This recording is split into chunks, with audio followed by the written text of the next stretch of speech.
This is the Puck Junk Podcast.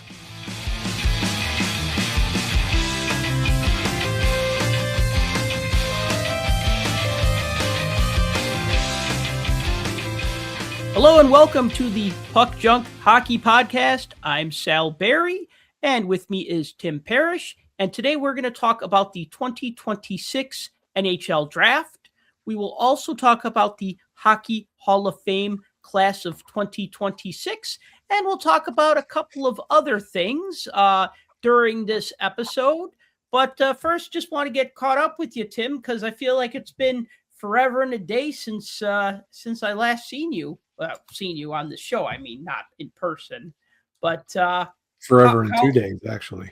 Forever in 2 days, yes. Without getting into a 90-minute deep dive, what are your thoughts about the Stanley Cup final? Because we did the last two episodes we did were just Clemente and myself, and we talked about first we talked about games 1 through 3 in one episode, and we talked about games 4, 5, and 6 in the other episode. But I'm just wondering, what do you think about how that went down? I don't know. I didn't watch it. Oh, okay. You missed out. Just kidding. It was if I sit there and I go back in my memory of watching Stanley Cup finals, it's definitely one that I will remember. Probably will be in my top 5. Mm-hmm. Possibly even top 3 as far as entertainment goes. Right. I mean, excluding any So. Penguins Stanley Cup finals. Yeah, that's what I'm saying. I had no horse in that race, so it didn't really matter. But it was highly entertaining. I think it was a very good series. Both teams were matched well against each other, played well to each other's strengths and weaknesses, and it was good TV. Mm-hmm. So, and obviously our picks didn't work out. Since no. We were all like Vegas in 5, and that didn't work out. I think we all said Vegas in 6, but if Carolina wins, Carolina in 7. Yeah. And we got the team wrong, and we got the games. I mean, it was Carolina in 6, so I guess we got the number of games right, but the team wrong. So I guess it doesn't really matter. Yeah. But I enjoyed it. It was good hockey. I think any hockey fan and any, even newcomer, I think they were probably entertained. And that was certainly, if that was your first exposure to, a Stanley Cup final, I think you were probably pleased. Yeah. Sure.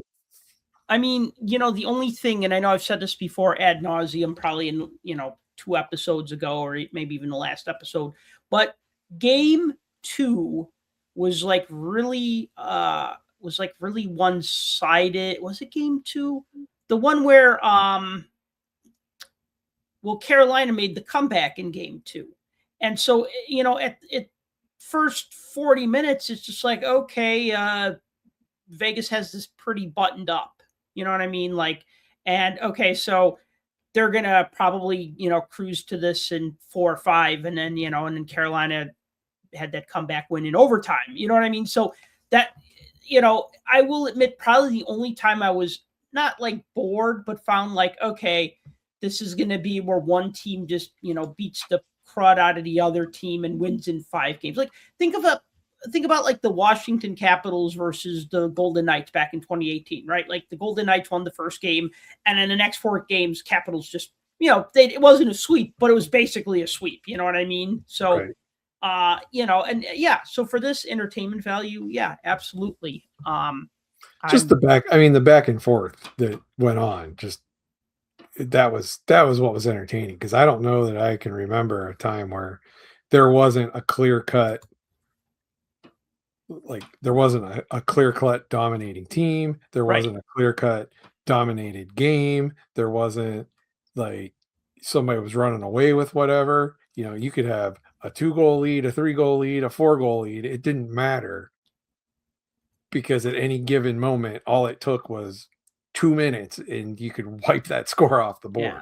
And probably the only exception to what we've been saying is game 6, because that was the shutout by the Hurricanes. Yeah. And, that was just that, okay, so that was one-sided and that was pretty decisive. And I mean, I guess that's okay too. I mean, if it was 4 shutouts in a row, we'd be like, well, that was kind of lame.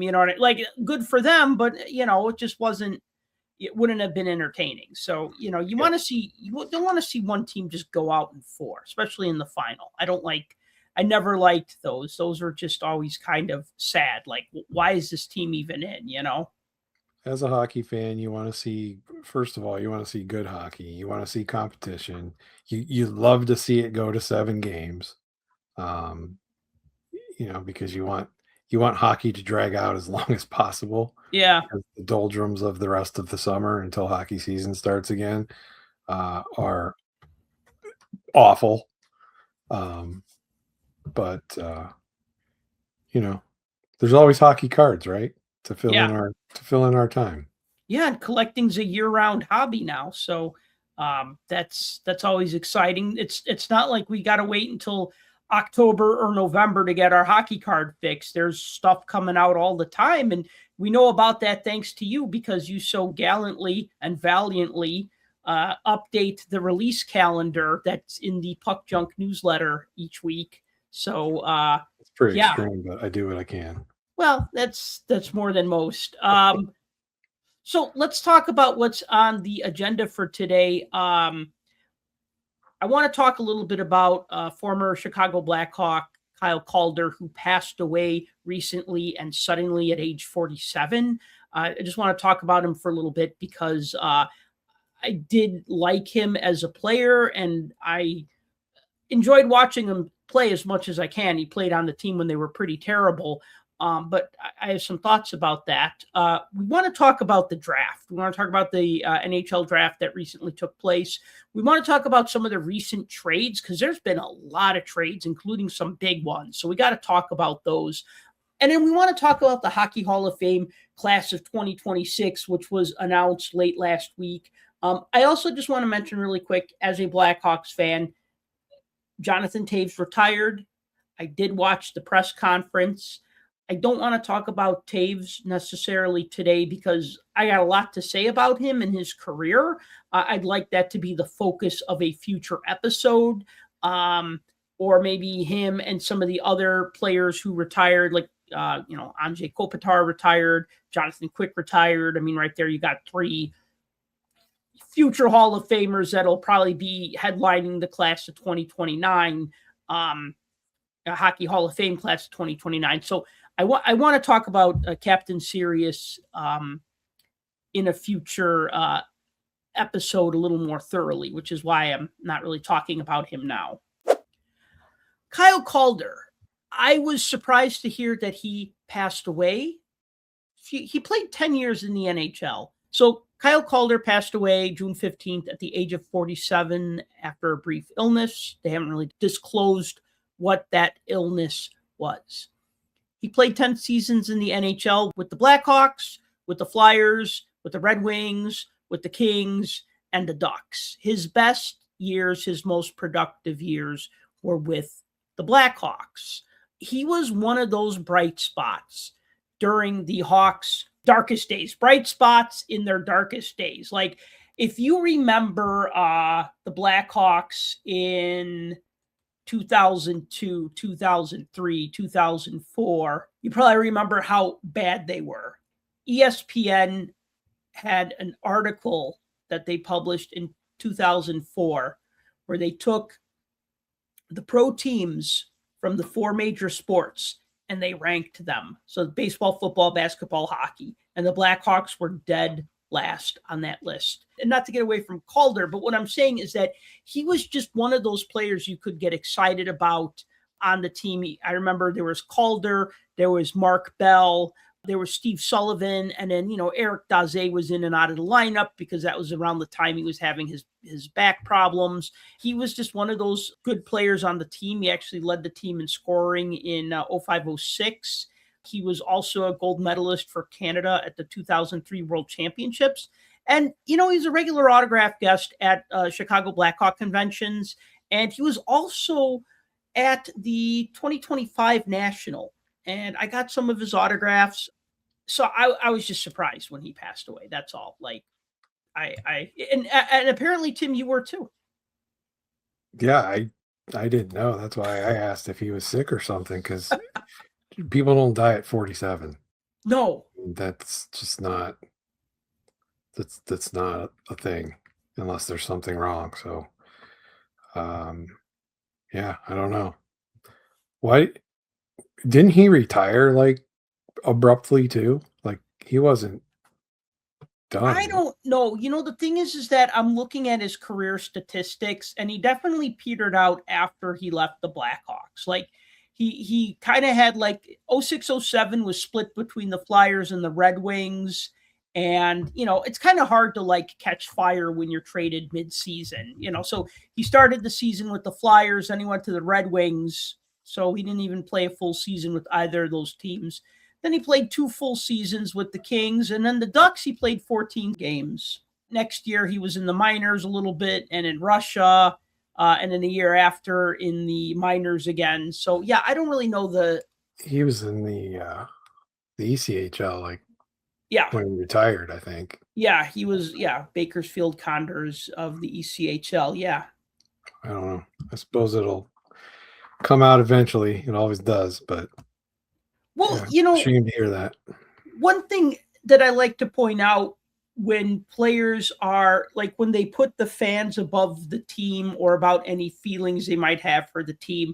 Now, I mean, of course, players are paid for autograph appearances, but so, I guess, if, and then I'm not saying that players just do it for the money, because you know what, if you don't want to do it, you don't do it. You know what I mean? You don't have to do it. But do you know why the Blackhawks traded him? He was their top scorer in 05-06, and then he ended up on the Flyers in 06-07. And so I had to do a little research about this because I'm like, well, what happened? Do you know what happened? No idea. It was a contract year, and he went to arbitration, and the arbiter agreed and said, yeah, Kyle Calder should get paid $2.95 million a year. That's what he's worth. Just under $3 million a year. And like I said, he led the team in scoring in 05-06. So you know what the Blackhawks did? They didn't challenge the arbitration. And 2 days later, they just traded him to the Flyers. And that's how the Blackhawks did business back then. That's why they were just such a horrible team. So it's just like, well, okay, you're our best player and you led our team in scoring. And the arbiter thinks that, we go to arbitration and this is what the arbiter thinks you are worth. And okay, we'll just trade you. And that's just how they did. That's just how they did business back then. But what I'm saying is that after he retired, he was, it was like a semi-regular Blackhawk conventions. And I thought that was nice. That's an interesting tidbit of information because, I mean, most arbitration doesn't go all the way to a hearing where an arbiter actually rules. Right. 9 times out of 10, they don't even make it to the independent hearings. They usually get negotiated out with contracts being signed or something happens ahead of time before somebody actually rules one way or another. So that's interesting. Yeah. I can tell you this, anytime that you ever hear of it going, the team and player relationship are never the same after that. No, almost never. Nothing good ever comes of it. Let's put it that way. Well, I mean, your player might get paid, so that's good. Yeah, but you've insulted the player. You've insulted the player. You tick off the team. If they do stay and decide to pay them the money, there's going to be that animosity all the time. Or they trade them. So, yeah. Oh, that's interesting. It's a shame to hear that. Rest in peace, Kyle Calder. And thank you for the memories. Talking about the 2026 NHL Draft, which took place this past weekend, I like to tell my joke, and I'll tell it once a year, that watching the NHL Draft is like being desperate for potato chips, and you're out of chips. So then you take the bag and you shake it and you tip it sideways and you pour those last few potato chip crumbs into your mouth from the pretty much empty potato chip bag. And that's the NHL Draft for me, right? Like, it's like you're so desperate for hockey. You're like, well, this isn't really hockey, but it has to do with hockey. So it's close enough. And I mean, I don't know. I mean, there are some years where I'm like, I know the NHL or the central scouting rankings and read up on the Hockey News's draft rankings, and I'll know that backwards and forwards. And is this guy going to go first? Is he going to go third? Is he going to go up? Is he going to go down? And this time I wasn't really, wasn't into it so much knowing about it, but I still did watch the first round. What about you, Tim?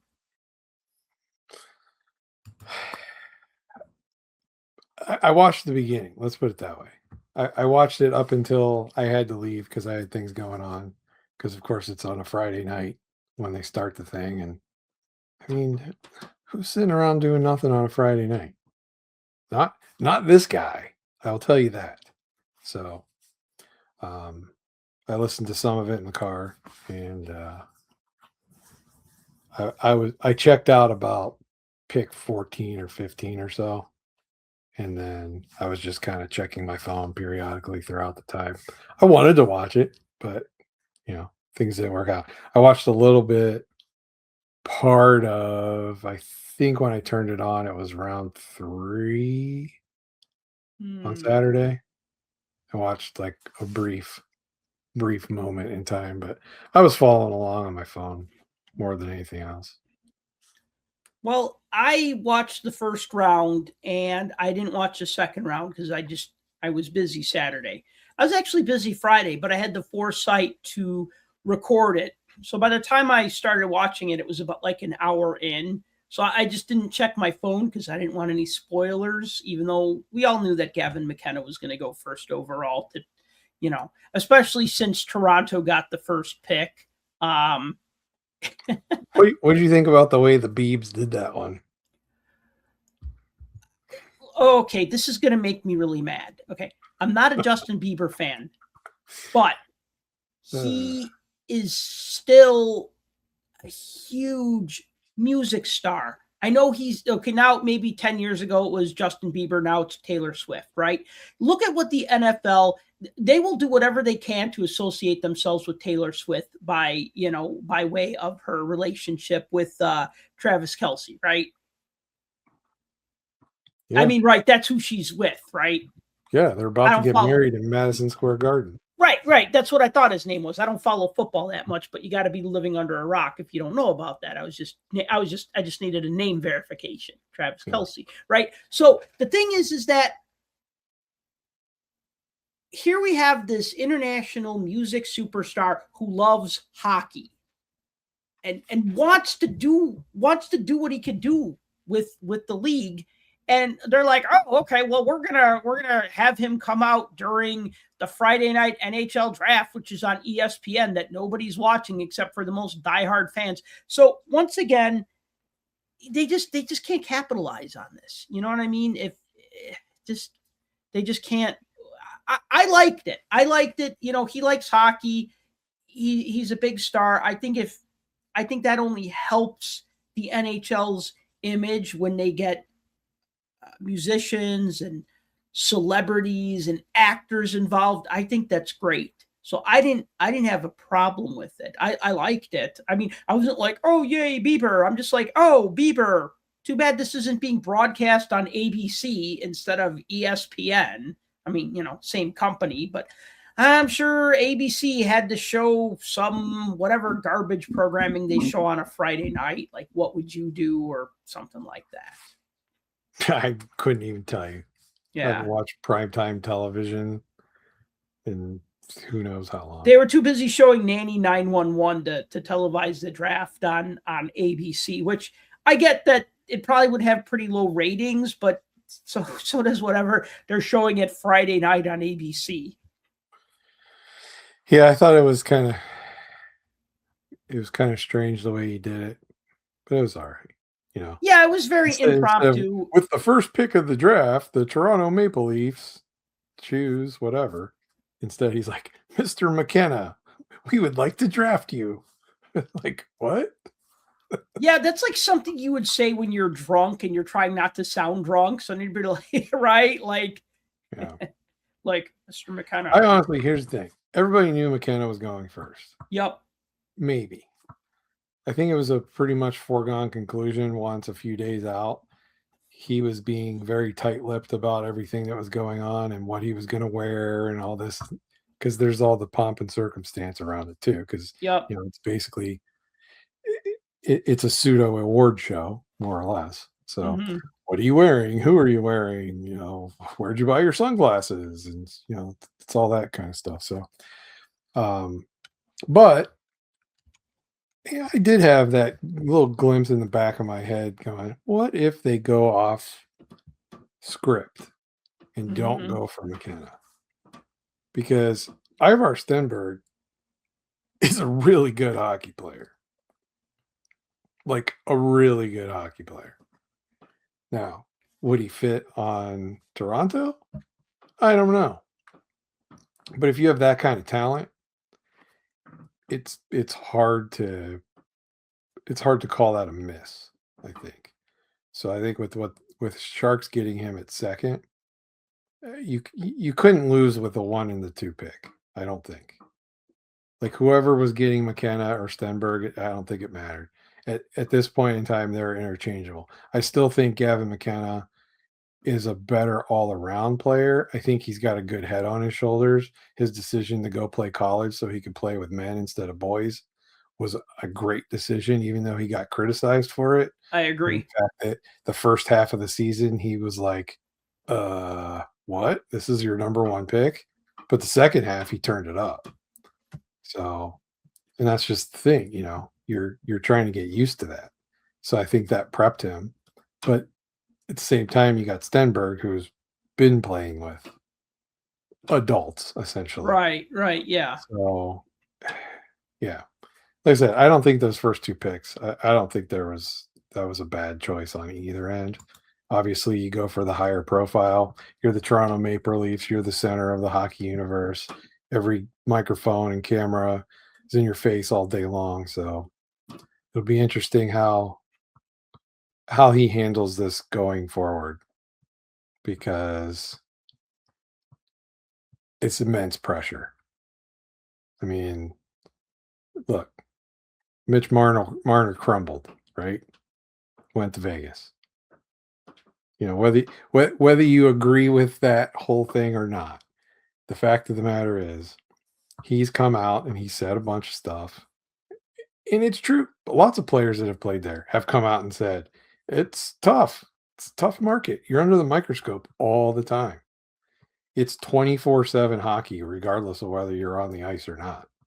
And there's always cameras in your face. There's always people asking questions. There's always people wanting to hold you accountable for a billion years of not having playoff success, and not winning a cup.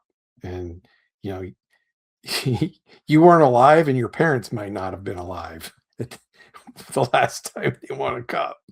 So, is that your fault? No, but you're being looked on to be that, that savior.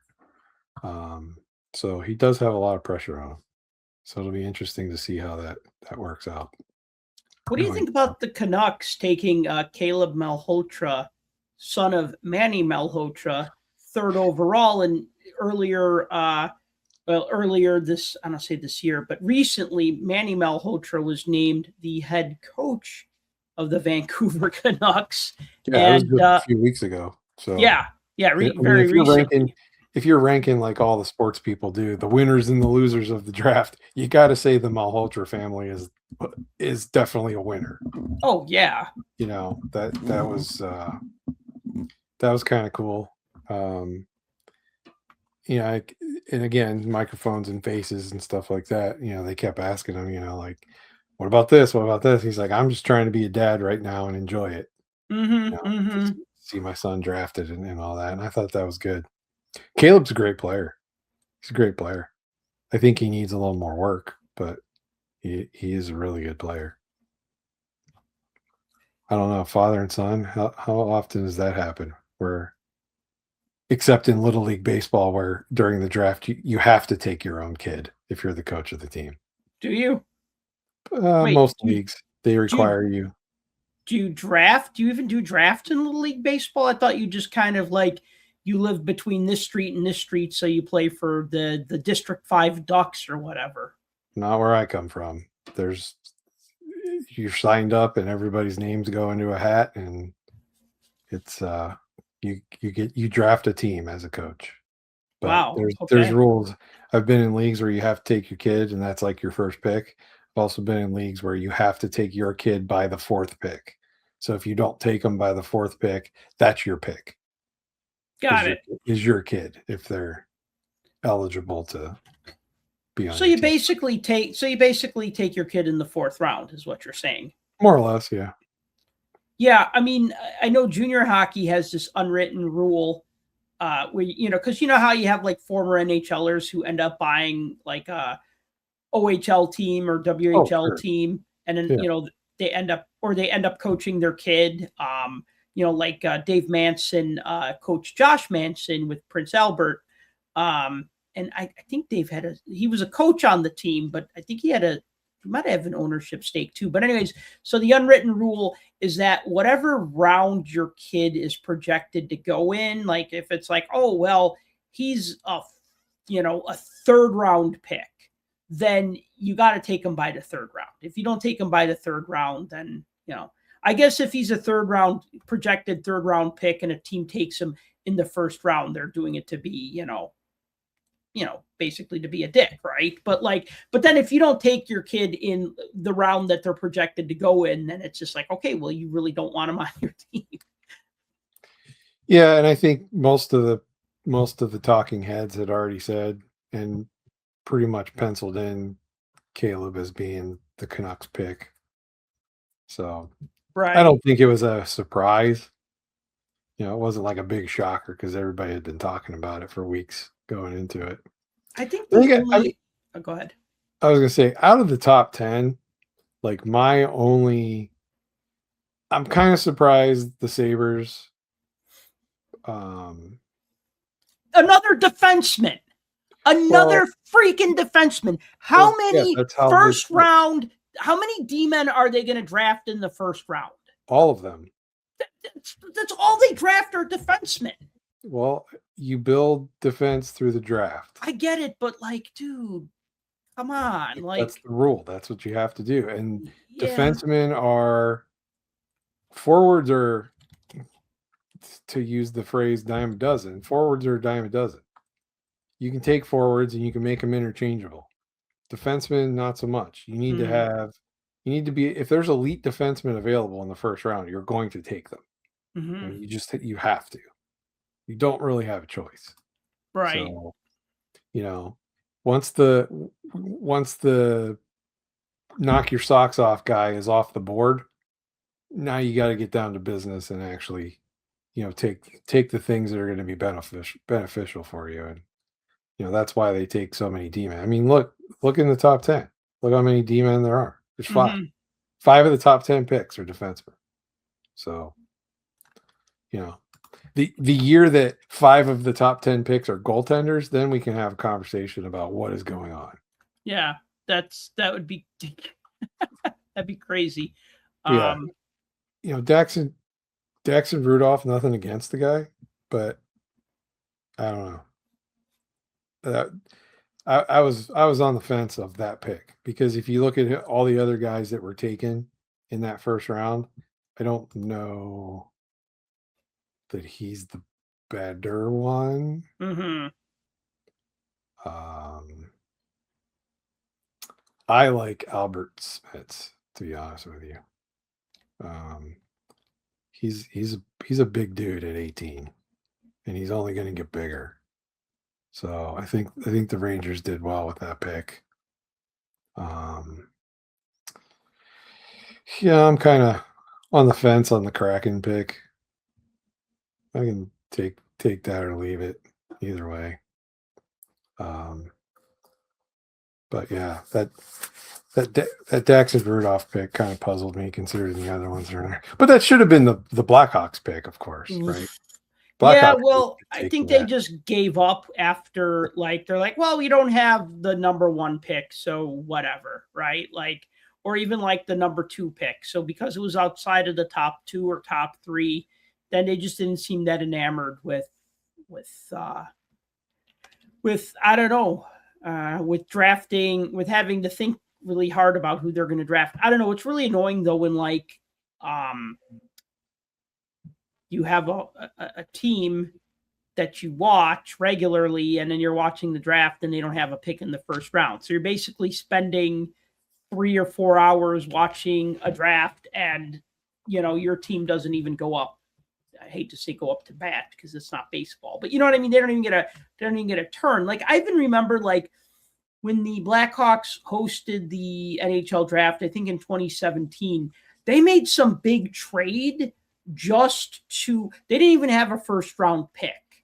And they made some trade where they basically swapped something to get a late first round pick so they could have a first round pick in front of the audience that was at the United Center to watch the draft, right? Like they're like, well, we got to do something on day one, right? Because most of the people here are Blackhawk fans. So yeah, I don't know. It was Well, I like your comment about after they realized they couldn't get the number 1 pick, they just gave up. Feels like it a little bit. You're not entirely wrong, I don't think, with that, because you go into it thinking, okay, I have the number 4 pick. I have the potential to get a pretty decent player. But instead, I'm going to get a player that's already NHL ready rather than waiting for the number 4 pick that won't be ready to play because I need a guy now. But I'm so desperate to get a guy now that I'm going to get a guy that's basically an unrestricted free agent and will walk for free next summer when he realizes he doesn't want to play for Chicago anymore. I don't get it. Like it didn't make what they did with it and what they got for it made no sense to me. Well, we'll talk about that when we get to the trades, because we'll definitely talk about the Blackhawks acquisition of Bowen Byram. Hey, what do you think about Preds taking Wyatt Cullen? You know, it was funny. I'm so old. They're like, oh, his dad played for the Penguins. And I'm like, oh, John Cullen. And he won 2 Stanley Cups. I'm like, wait, no, John Cullen didn't win 2 Stanley Cups. And now I'm trying to remember, well, wait, which Cullen are they talking about? Yeah, it's Matty Cullen. What's funny about all that, Matt and his wife have 3 kids, right? All of them play hockey. All of them play competitive hockey. Both of the older brothers, I think Brooks is the oldest. Okay. Maybe. Yeah, I think Brooks is the oldest.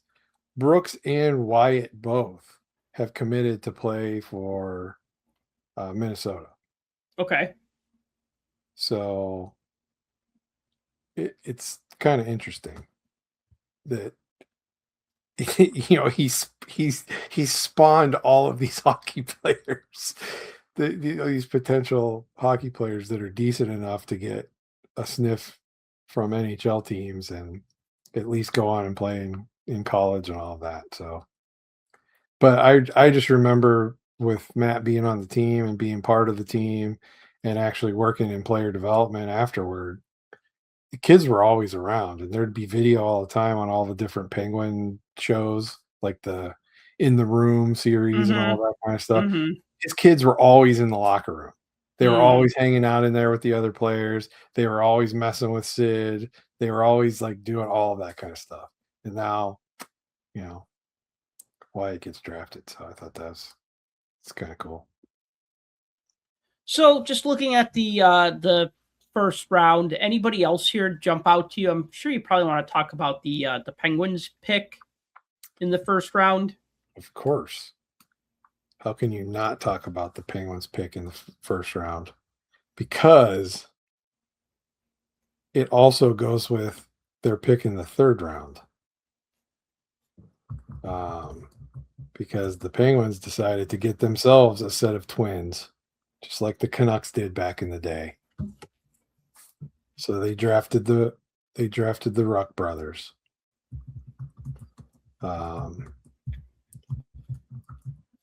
It's kind of cool. I mean, all of them have essentially said, all 2 of them, they basically have said for a long time that they wanted to play together. And it was important to play with each other, important to be on the same team, you know, all this kind of stuff. And sure, brothers like that. But these are identical twins. So just like the Sedins. Identical twins, anybody that knows identical twins, they share brain cells. They really do.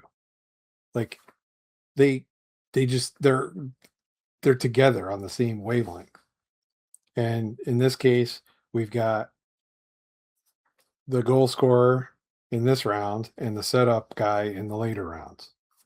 So his brother Marcus going later on. So we got Liam and Marcus Ruck. So it'll be interesting.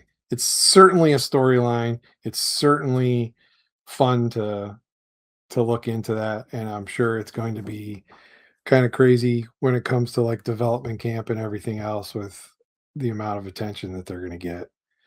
Now, whether they both make the team or not, I don't know. Obviously, Liam's the better of the two skill wise, but that's not to say that Marcus isn't that good. And honestly, if these two work out the way they should going forward, I mean, you put them on a line with Ben Kindle. That's a heck of a line for the future. I think it's fun to think about as a fan of the team.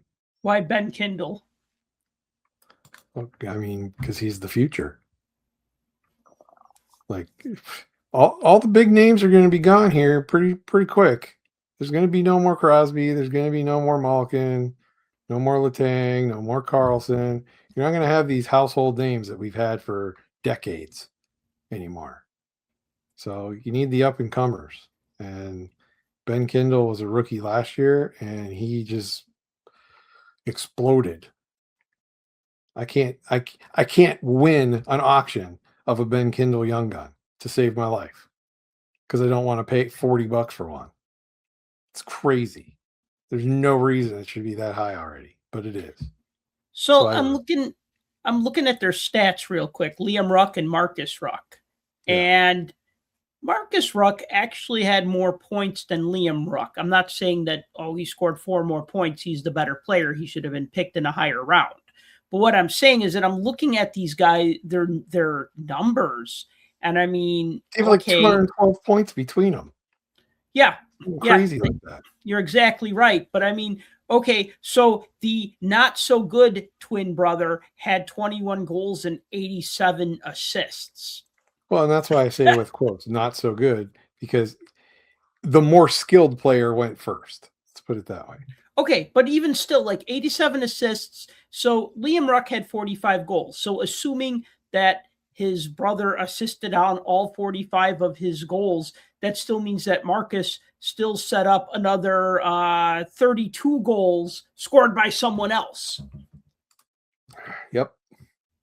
So, I mean, yeah. So I don't know, man. You go to, all right, well, you're talking in junior level hockey. So if you're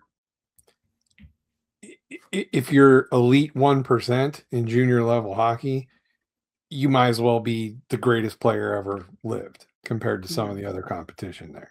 Mm-hmm. And so I get it. I get that, comparison, but still, I mean, these are the kind of guys that you're not expecting them to play right out of the box. They're not pack fresh.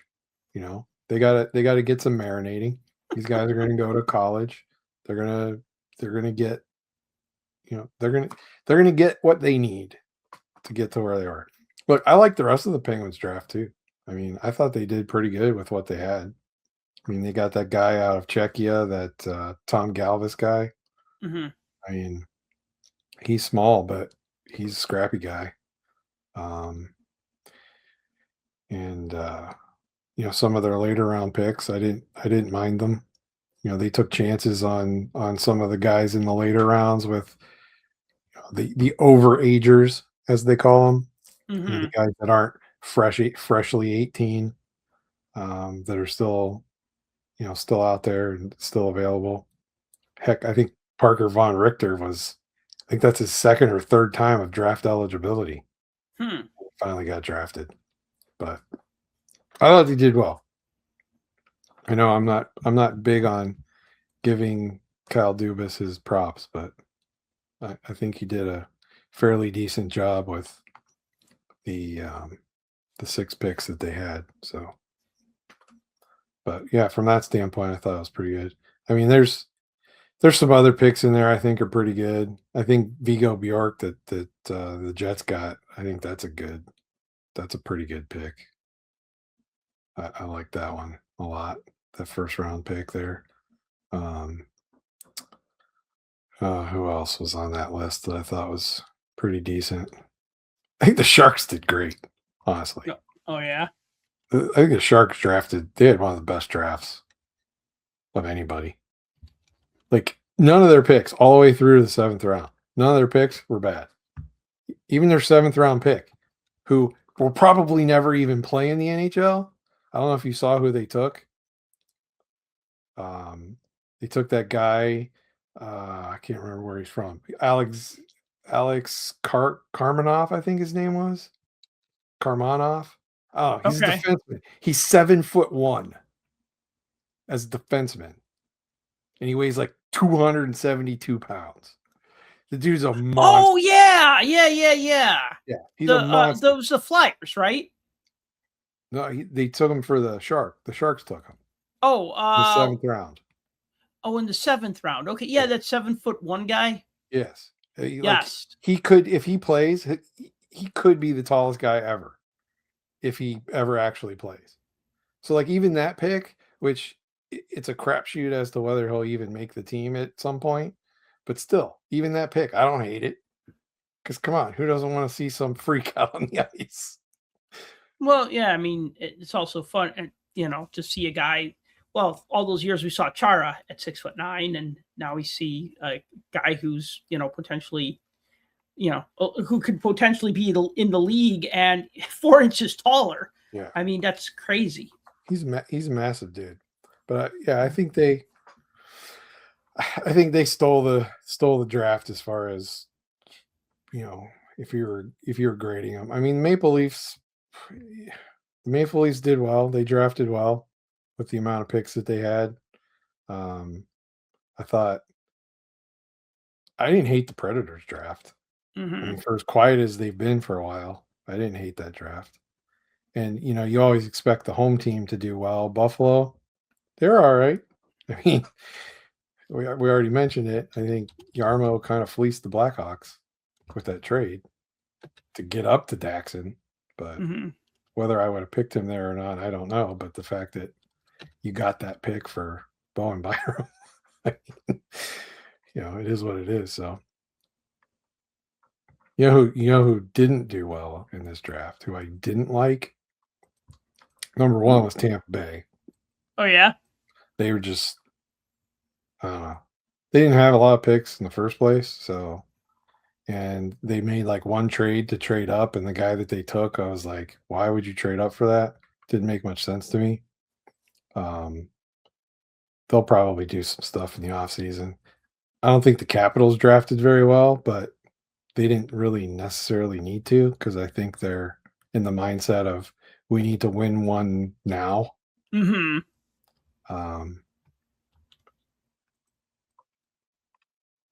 The Oilers, they're a mess. I think the Oilers are a mess regardless. So, I don't know. I didn't like the Oilers picks, to be honest. You said a big defenseman drafted by the Flyers? Did I? I didn't say that. What team? That 7'1" guy was the Sharks. Sharks. Okay, I'm trying to find him as we're. Oh, Karmanoff. Yeah. Hang on. There we go. 7'1". Yeah, Alexander Karmanoff. Yep, played with the North Bay Battalion last year. He played with. He played. He only played. This is interesting. I'm looking at his stats on HockeyDB. He played in the GOJHL. I don't even know what league that is. That is the Greater Ontario Junior Hockey League. Okay. Well, I guess when you, it's a 7th round pick. So I guess there you kind of look in unusual places for, because he only played 2 games in the OHL, 20 games in the OHL last year. 2 assists and. Like I said, he may not even make the team ever, but it's a nice novelty. Mm-hmm. Like I said, that's how they capped their draft off, and I think they did really well. And Right. even if he was drafted as a novelty, I mean, still, it's intriguing. I think there's that. Plus, if they Yeah. ever make a hockey card of him, anytime you see him on a card, it's going to be a zoomed out picture. Well, I'm like looking at pictures of Karmanov online now, and like here's like one picture where he's like between two opponents, and he looks like literally like twice as tall as them. Yeah. Like just like twice the height. It's just of You course figure they're kind you're of 7'1" on skates, you're 7'5". 2 inches, 7'3". Plus, they had their little pads on the inside of there with your extra thick socks and all that. Yeah, that's like 7'3.5". Okay. No, I hear you though. Yeah, that's interesting. I was going to say, but even like the Flyers also drafted. Sorry, it was the Flyers who drafted a tall defenseman, Maxim Sokolovsky. I probably said that wrong. I'll learn his name. And he's like 6'7" from Kazakhstan, I think. Yeah, and he's like 6'7". So when you mentioned this other guy, in my mind I was thinking of this guy who's 6'7", but you're talking about no, 6'7". No, I'm talking about 7'1". He makes the 6'7" guy look like he's 5'2". Right. Yeah. So I don't know. Yeah, that's kind of my take on the draft. I think we had. Did you notice? Did you notice that they were back in a central location this year, but some teams still phoned it in? Yeah, because they made that. Basically, they're making it a decentralized draft, generally speaking, but teams have the option to show up there if they want to. Mm-hmm. But when they offered this up to the teams, like they threw it out there, and there's a bunch of teams that do not want a centralized draft. Well, it's a lot of money to send all your people there. I get it. And one of the big one, I heard one of the big ones because I listen to a lot of hockey talk, and I heard one of the big opponents of it is Yzerman, as far as like the GMs go. Okay. So, yeah, that's kind of interesting. I don't know. I mean, you build through the draft. This is the most important day for a team every year. Is who are the guys you're gonna pick for your team? And I get it. You could do it remotely. You don't need to be there. And I also get like the privacy concerns. Like you're trying to talk, and the guy at the next table over that's 10 feet away from you can hear you. So I get it, but it's like, yeah, I don't know. They got to do what makes sense. I mean, I liked it when it was kind of. I didn't like it last year when it was the whole decentralized thing, and it's just like, hey, second overall pick, you should go answer your door right now. Why, it's a guy with the Chicago Blackhawks jersey here to tell you that you've been drafted second overall, right? Like it's so like it was kind of cute during the COVID years where they had to decentralize, right? So it was just everything was on Zoom, or it was like, oh, you're getting visited by, was it Luke Hughes who got drafted one year, and it was Jack Hughes who showed up to like tell him he was drafted. Do you remember that, or did I hallucinate that? I feel like I remember it, but I might also be hallucinating your hallucination. Yeah, it's all just a blur now, right? But right. Yeah, I mean, I got no other thoughts on that other than I watched it, it happened, and really we'll know more when we see what happens, like when these players play or don't play. Kind of a shame though we don't get those draft pick cards of like, not like those terrible ones that like Classic. Actually, Classic was halfway decent. Not like ultimate rookies or whatever, but I mean like, when Score did like the first round draft pick cards. I love those. And then they stopped. And I get why they do it, but I still kind of wish they would. Like, here's 32 people who are the 32 best prospects in the world. Give them each a card. Put them in their jersey. Photograph them. Make it a set, put it on EPAC or whatever. I know Upper Deck already did something with McKenna, I think. I don't know. I've been a little behind lately. I'll know in time for the next newsletter what's up with that. Yeah. Gone are the days of that. Too many people would confuse them as rookie cards. Let's talk about some trades in the NHL. So there's a lot of trades that happened over the last couple of weeks, and then we got the free agent feeding frenzy coming up. We're recording this before the free agent thing. But, looking at some of the big names, so some of the bigger trades, right? You got Joseph Wall going to the Flyers. You got Brady Tkachuk, the big one, going to the Panthers. You got Jordan Kyrou going to the Capitals and Bowen Byram going to the Blackhawks. Alex Tuck going to the Capitals. Pavel Dorofeev going to the Rangers. JJ Peterka going to the Bruins. I'm only giving one half of the trade. I'm mentioning the more prominent name, but some of these trades had good players going in both directions. Mason McTavish going to the Blues. John Carlson going to the Hurricanes. Radko Gudas going back to the Panthers. Would that be welcome back, Radko? Welcome back. Or welcome back, Gudas. I don't know. And then Jacob Markstrom going to the Panthers. Which just happened today, didn't it? Yeah, the Gudas one? No, the Markstrom one. Yeah. Gudas trade happened today too? It was today or yesterday. It was today or yesterday. I can't remember now. I know the Markstrom one happened today because when I heard the announcement, I'm like, oh, well, Bob's gone for real now. Well, Bob's gone for real. And I mean, the Panthers also traded for Akira Schmid. So they got their goaltending figured out, I guess. Or they know that Bobrovsky is not going to factor into it. Surprised they didn't even try to trade him for, a fourth round or fifth round pick, just the negotiating rights. You know what I mean? I think that's what happened with Gudas is that they traded or they traded not for him per se, but for his negotiation rights. So they're probably looking to just get him signed, have first dibs. What do I want to talk about?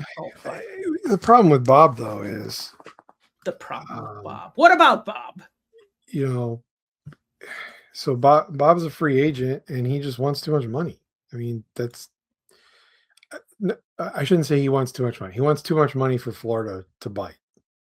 He didn't have a good season last year, and he was on my fantasy hockey team, so he did bite, if you get my meaning. I mean, you can argue the merits of Bob. Is he past his prime? Is he not? Is he getting lucky? Whatever. Is he playing with better defense in front of him? Is that why he's, playing above his pay grade or whatever? I mean, you can say what you want. You can't take his flowers away from him for what he has. No. And what he's done in the past. Aging goaltenders, does anybody want to take a chance on them? Not often, unless there's something special. So, it's all about getting younger, right? And Florida's not in a rebuilding mode, but we didn't even make the playoffs this year, and we won back-to-back cups. We've got to do something.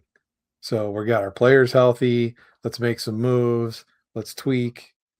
We need to be back. Somebody's got to knock the Canes off the top. And so that's kind of what they're doing. The Tkachuk thing, I mean, at this point it's kind of old news, but at the time I was like, wow, that it kind of blew my mind. It's old news. We didn't do an episode last week though, so I really wanted to get that one in to talk about because wow, I mean, the Panthers are just like, yeah, we don't care about draft picks, just take them.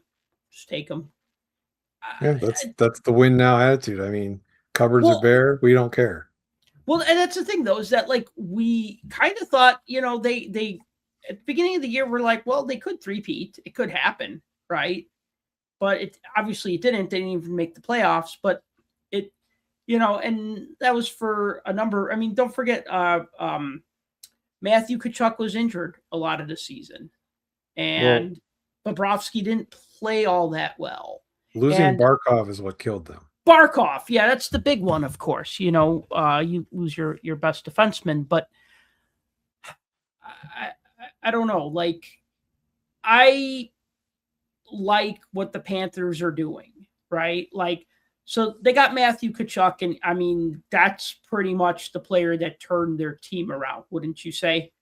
That was, I mean, that was the difference, right? He was the difference maker. I mean, you could argue all the other players, but when they got him from Calgary, he was definitely the catalyst for what was to come.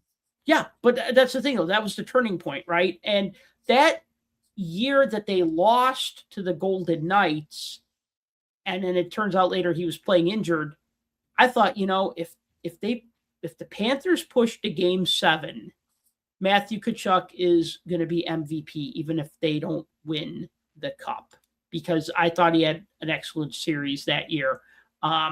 He's that type. I mean, Matthew Tkachuk's a point per game player. Now, what does this have to do with Brady? You get his brother on the team. They've always wanted to play together. You see how they gelled together at the Four Nation face-off, how they played on the same line, how they love playing together in the Olympics. So you got the two brothers playing together. They're happy. They're going to stick around. Matthew's going to want to stick around because they're just 1 year removed from a Stanley Cup. Brady wants to play with his older brother. The two brothers, I think, are going to do fine together. Wishful thinking. But, you look at getting Brady Tkachuk, and then you look at getting Radko Gudas, and you go, wow, this team got a hell of a lot tougher in a week. In the 1 or 2 week span, they got a lot just more formidable. Yeah, I like it. I like what the Panthers are doing. I don't know about Markstrom because I never really thought of him as a great goaltender. Like, good goaltender, number one goaltender. Yeah, okay, sure. But, not a Bobrovsky, not a Vasilevsky, not a Shesterkin. And I know those are all Russian goalies. But you know what I mean? You look at some of the best. I mean, you make your top 5, your top 10 list. And I don't know if I would have had him on a top 10 list.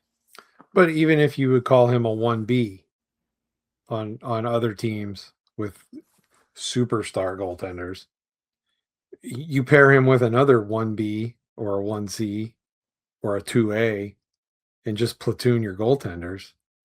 You just got to get guys to go out there and steal games. That's all. Yeah. And if you've got decent, and that's the thing, if you've got a decent defensive team in front of you, and look at what do the Panthers do? They block shots. They block shots like crazy. So, yeah, I mean, I agree. I mean, a Panthers fan should be happy. If you look at this list of the trades that you brought up here, all the Florida moves, the Capitals, where is Ovi going to retire? Is he not going to retire? We're supposed to find out sometime in July when he's done with vacation. But what's he going to do? If he doesn't come back, well, you just bolstered your forward group.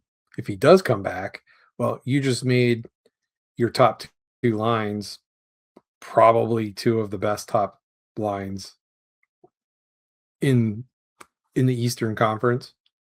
I mean, that's a lot of competition, but still, adding Kyrou and Alex Tuck, that's kind of crazy. And honestly, I don't feel like they gave up that much to get him. Well, I mean, to get Tuck, you mean? Either of them. I mean, I don't think Kyrou was going to re-sign with the Blues, and so I look. I like what the Blues did. I don't have his statistics in front of me, but Connor McMichael has been like on this upward trajectory. He's not the same player as Jordan Kyrou, but if you look at, you say, okay, this guy, he's not going to sign on after, I think he's in a contract year, and it's like, all right, he's not going to sign on beyond next year, so we move him, right? I like Connor McMichael. I think he's a good, not a 1-for-1, but he was a good player for the Blues to get. And then they got a first-round pick, which then they packaged over and sent to the Ducks to get Mason McTavish, which I thought that was, I mean, you remember how good Mason McTavish was a couple years back at the World Junior Championships. I mean, I like the McTavish pick. Yeah, so I mean, I just, one of the things that one of the commentators said at the the draft. And actually, I didn't mind the ESPN commentary. I know everybody was bagging on it, like, oh, this coverage is horrible. These commentators are awful. I was fine with it. I was amused. I was entertained. I was interested in what they had to say. But one of the things they said was they just said, Mason McTavish is just a victim of they have too many good forwards on the Ducks. So I feel like him going to the Blues and McMichael going to the Blues, I feel like those are really smart trades by the Blues. Yeah. Well, they're in a pseudo rebuild kind of thing going on there, so that certainly helps them out. The baffling ones on there, obviously, the Bowen Byram one, which we kind of talked about. God, I wanted to throw something. Okay. I like Bowen Byram. He's a good defenseman. I mean, he was on the Avs when they won, right? Wasn't he on that team? Yeah. Okay. I'm gonna okay, I don't have to look it up then. So he's a good defenseman. Yeah, he's one of only 2 players on Buffalo that had any cup experience. That's right. Okay, that's where I heard that. Okay. So my thing is that the Blackhawks gave up way too much because they gave up their first round pick at this draft and it was 4th overall. I get it. It wasn't 1st overall, wasn't 2nd overall. That's how numbers work. It wasn't even 3rd overall, right? But like they gave up a 1st and a 2nd, and then they gave up Louis Crevier, who's like 6'5". He's a big dude. He's like a 6'5" or 6'5" or 6'6". He's a big dude. He's a big defenseman. I like him. I liked him on the team. He seemed to be getting some traction on the team. Like it was the Blackhawks were not a good team. So you can't blame the defenseman. You can't really blame one player and say this player didn't perform. It was kind of like an all over the place thing. But the way I looked at it is like the Blackhawks had all these young guys and they were just saying, all right, guys, it's your team. Time to grow together. You know what? You're going to suck for a while. You're going to make mistakes, but you're going to grow as a team. You know what I mean? You get that nice young core of players that gets to grow up together. And I understand you got to sometimes bring in that outside older veteran presence. And that's something that the Blackhawks were lacking a bit because they basically traded away a lot of their older players. I mean, I'm basically thinking of Nick Foligno, their captain, you know what I mean? But if it was Bowen Byram for the 1st round pick, fine, done. Cool. All right, that's good. That helps the team right now. Like you said earlier, they're not going to draft somebody with the 4th pick that's going to help the team right away, but they could trade that pick for someone who is a proven NHL player and could, be the best defenseman or, top pair defenseman on the team. But to give up a 1st and a 2nd in the same draft and one of your more popular defensemen, I don't know if Crevier was he wasn't the best defenseman on the team, but I don't know. I was just like, why? They just overpaid. It's like were they in a bidding war? Was this like where everybody was writing down like what they were offering and just sending it in to see if they got picked? Yeah. What do you think? Well, if Byron lives up to expectations that he was before, I think it'll be okay for the Hawks because he can finally like showcase as a number 1 pairing defenseman. He hasn't been able to do that yet on the teams that he's been on just because of the guys in front of him. You're skipping, whether on purpose or not, the fact that they also got Jordan Greenway, and I do not speak ill of Jordan Greenway. If you don't know, he's a very physical and defensive type forward. He's like a checking line winger. But he's huge. He's like 6'6" and penalty kills, and his job is to just go out there and create space for players to make the magic happen. And we may or may not be forgetting that the Hawks have a player. I believe his name is Connor Bedard, who needs space to be able to make the magic happen. Never heard of him. Tell me more about this Connor Bedard, you say? I don't know. Somebody once told me he was generational talent. I don't know if I buy into that, but it's it is what it is. But yeah, I think Greenway is a good add to that. I don't know that it's, again, like you said, worth the first and the second in there, but it is what it is. It's just baffling to me that they gave up that fourth spot. It's kind of crazy, and that was the return. But is what it is. Two things I got to point out really quick. Byram was the 4th overall pick in the 2019 draft, and now he's getting traded for the 4th overall pick. So nice little bit of serendipity there. And Louis Crevier is actually 6'8". I said he was like 6'6" or 6'7". He's 6'8".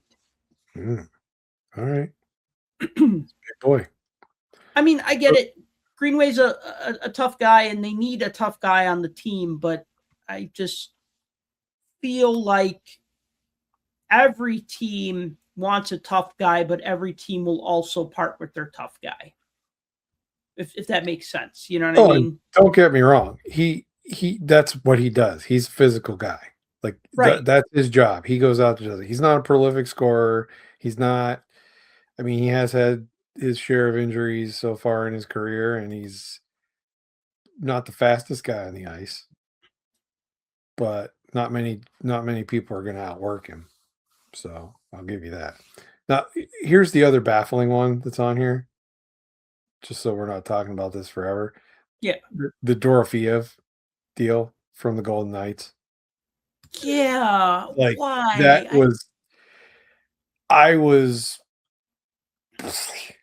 don't know. I was dumb. I wasn't as dumbfounded as Buchagras was on the panel when they announced that is happening, but I was pretty like, wow, what is going on here? I mean, he led the Knights in goals during the regular season. Yeah, here's your top goal scorer, and you are dumping him for the 26th, the 92nd pick, plus a conditional first 2 years from now. Okay, so what are we going to do with that pick?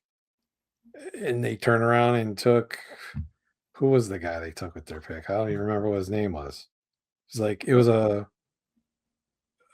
like a Swedish guy or Finnish guy or something. I never heard of the name before. Of the on the Golden Knights? It was like HHOF Rinne or something like that. Oh, yeah. Let's see here. Vegas Golden Knights. Yeah, Juho Rinne. Good memory. Yep, that's exactly. Here's a team that you don't have very many picks as it is. You had one of your picks taken away because you wouldn't let the press in to one of your conferences after one of the games in the playoffs. You can thank who for that. It's power. No, tell me. I kind of remember that, but not really. So tell me, who was it? I mean, Vegas. Torts. Oh, sorry, John Tortorella. They've moved on, and so have I. Yeah. Yeah. I mean, he does what Torts does what Torts wants to do, and rules be damned. That's pretty much how he follows this. But seriously, you got this guy. That's what you do with your pick. It's not super crazy. It's not like earth shattering. It's not some massive move. They didn't try to package it in another deal elsewhere to go somewhere else. I mean, this is Vegas we're talking about. This is the team that every year does some crazy stuff where they just dump half their team and build it into some other kind of juggernaut. It's like rinse, repeat. They do this every year.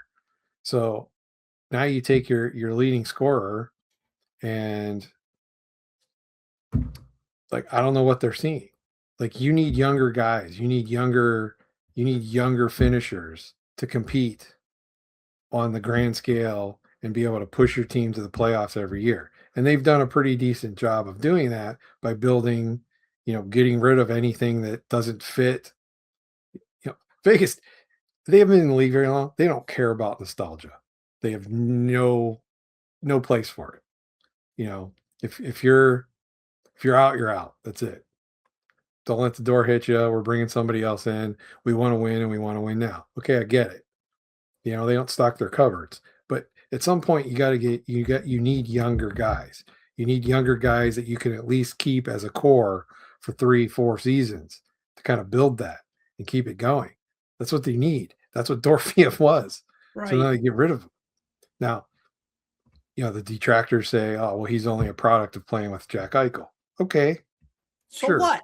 fair, but he's playing with Jack Eichel. Keep them together. He's good enough to play with Jack Eichel. So I don't know. That's the thing. He's good enough to play with. My aunt used to have a joke. She would say, if she was a hockey player on a line with Mario Lemieux, all she'd have to do was just stand in front of the net and he would just bounce the puck off of her into the net. And I get that. Sometimes, like when you're not a great player, or you remember Warren Young when he played with Mario Lemieux, it might have been, I don't know if you remember Mario's rookie season. I mean, yeah, I do. I mean, you would have been just a little guy, but I didn't even watch hockey back then. But yeah, Lemieux played on a line with a tough guy named Warren Young, and Warren Young got 40 goals that season. And then the Red Wings traded for him because they thought, well, if he could get 40 goals with Lemieux, he could probably do that with Steve Yzerman. And so the Red Wings traded for him, or he signed with the Red Wings or something. Maybe it was a free agent signing. And he couldn't replicate the success with Steve Yzerman, and then he ended up back on the Penguins. I mean, if you're performing at a high level and you're playing with another high level player, you deserve to be on that line. Nobody ever said, well, Mark Messier is only good because he's on the line with Wayne Gretzky, right? Or I mean, take your pick of, Jaromir Jagr's only good because he's on a line with Mario Lemieux. Nobody said that because, okay, sorry. So the detractors, he's playing with Jack Eichel. Man, they're either demonizing Jack Eichel or they're demonizing the people that he plays on a line with.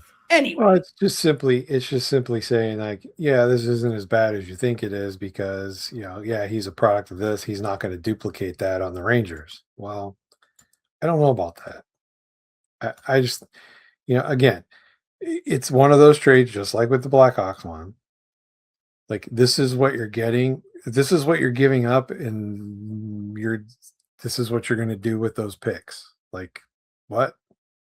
Like, you did nothing really to fix your situation in replacing. What do you have? 35, 37? I don't remember what the goals he had, but how are you going to replace that?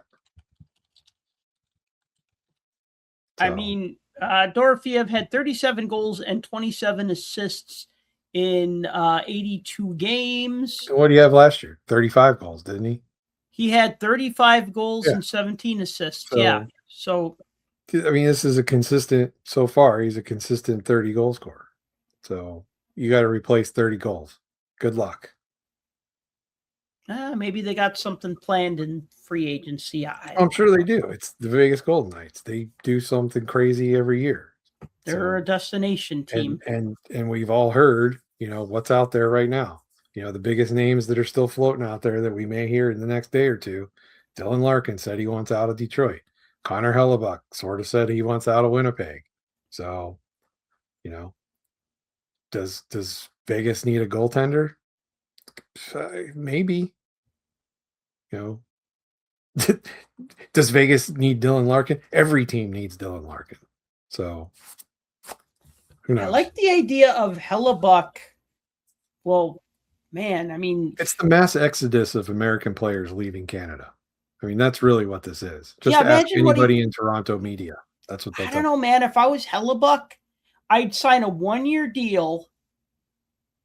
1-year deal with the Edmonton Oilers. Okay.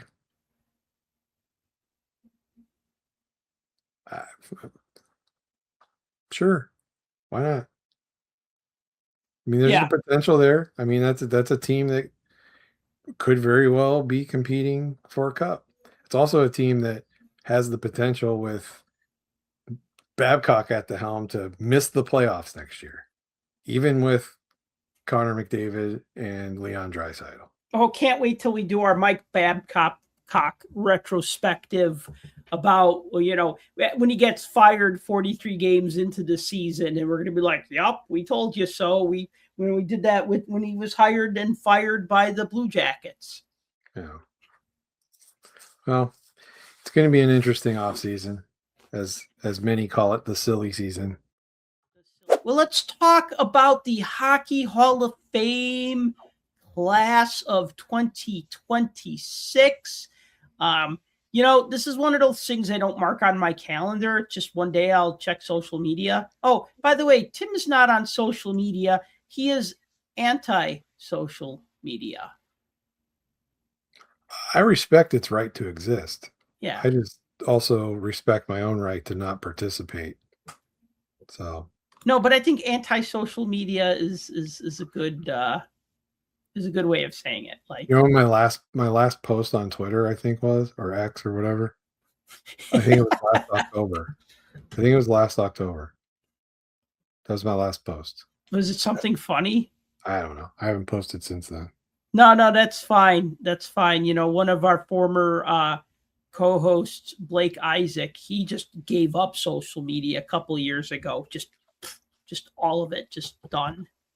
And he's a young dude, and he was just like, yeah, can't do this anymore.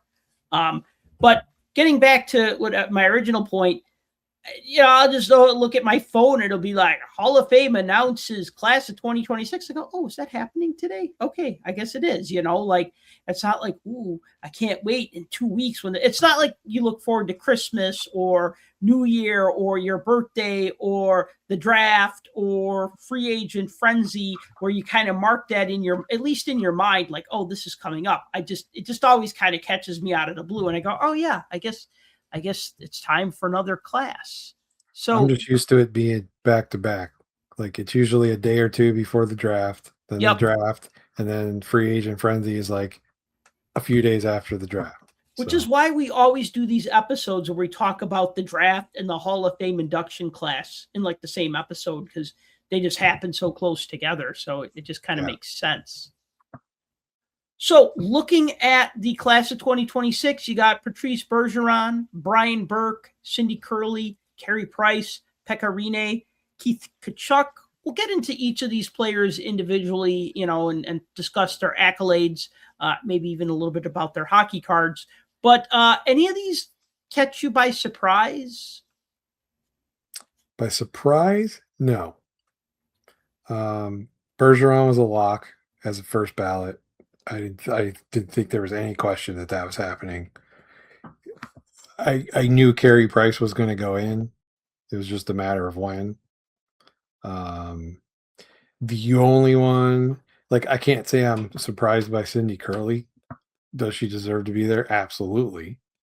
But, there's usually at least one woman since they started doing that. And definitely deserving.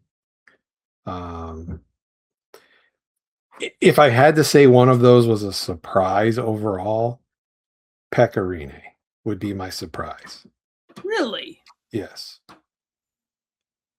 And I'll tell you why when we get to that. But yeah, he would be my only, and he's not even a surprise.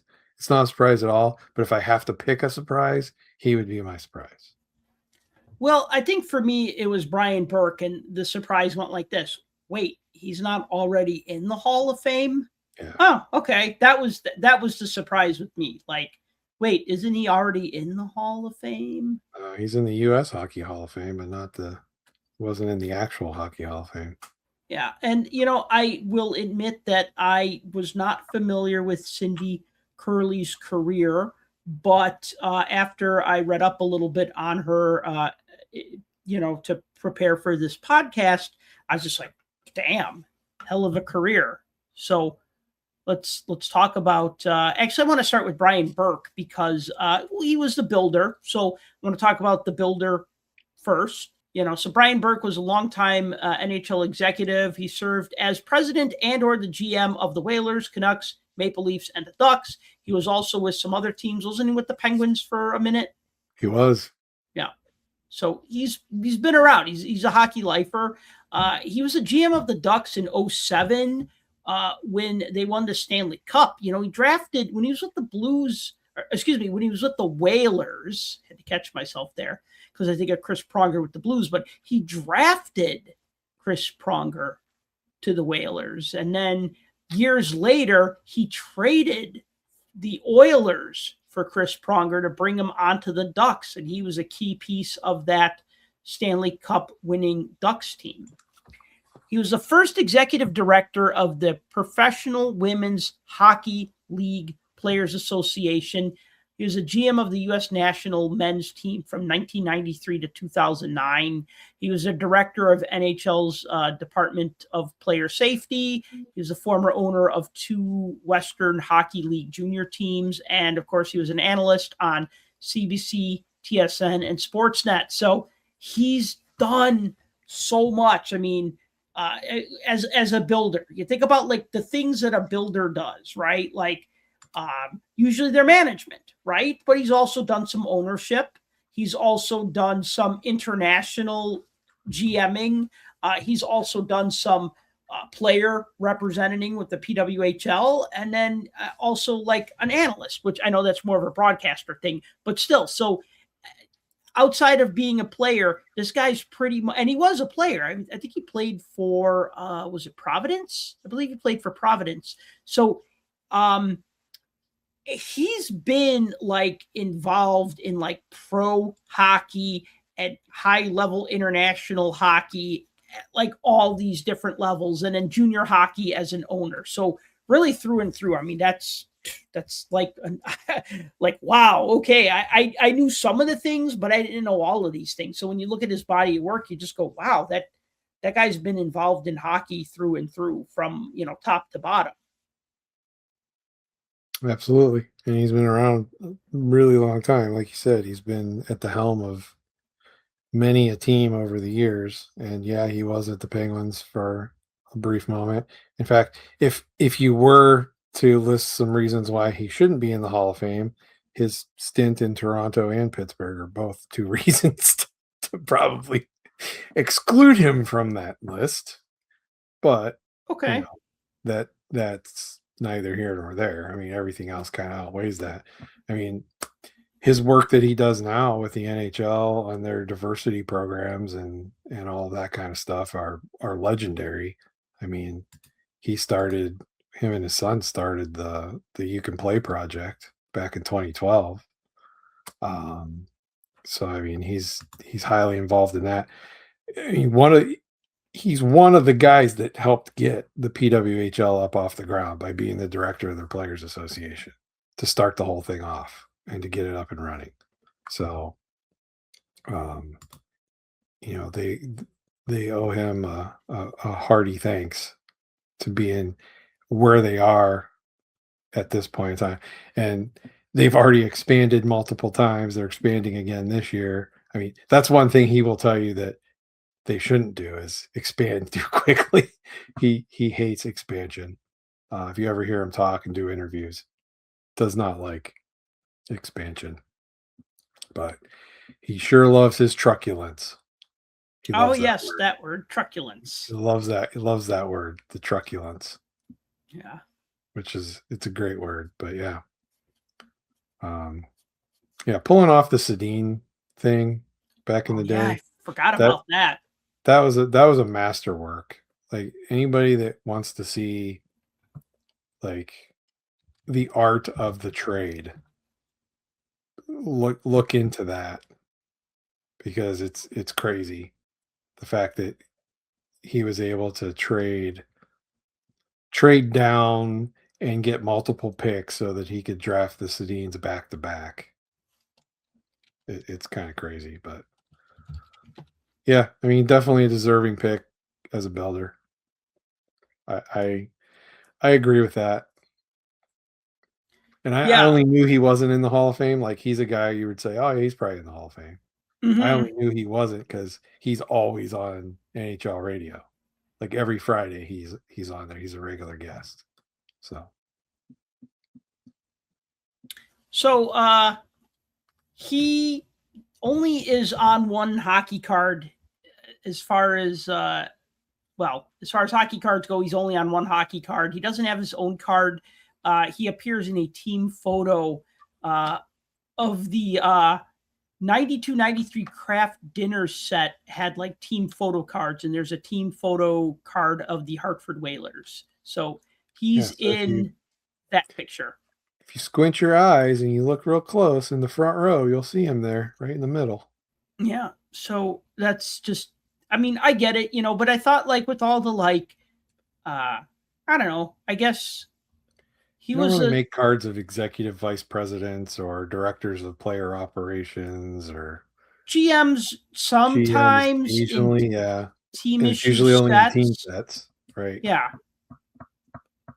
Yeah, I mean, I would think that, he might have, like the Hartford Whalers, they had like team sets, team issued sets for a number of years in like the 90s. So I just kind of assumed he had a card in one of those sets as well, but he doesn't. So that's fine. I mean, don't really need it if you're, like you said, they don't really make, unless you're Pro Cards making an AHL set in 1988, then you make like the team's ticket executive and administrative assistant and stuff like that. But NHL teams, not so much.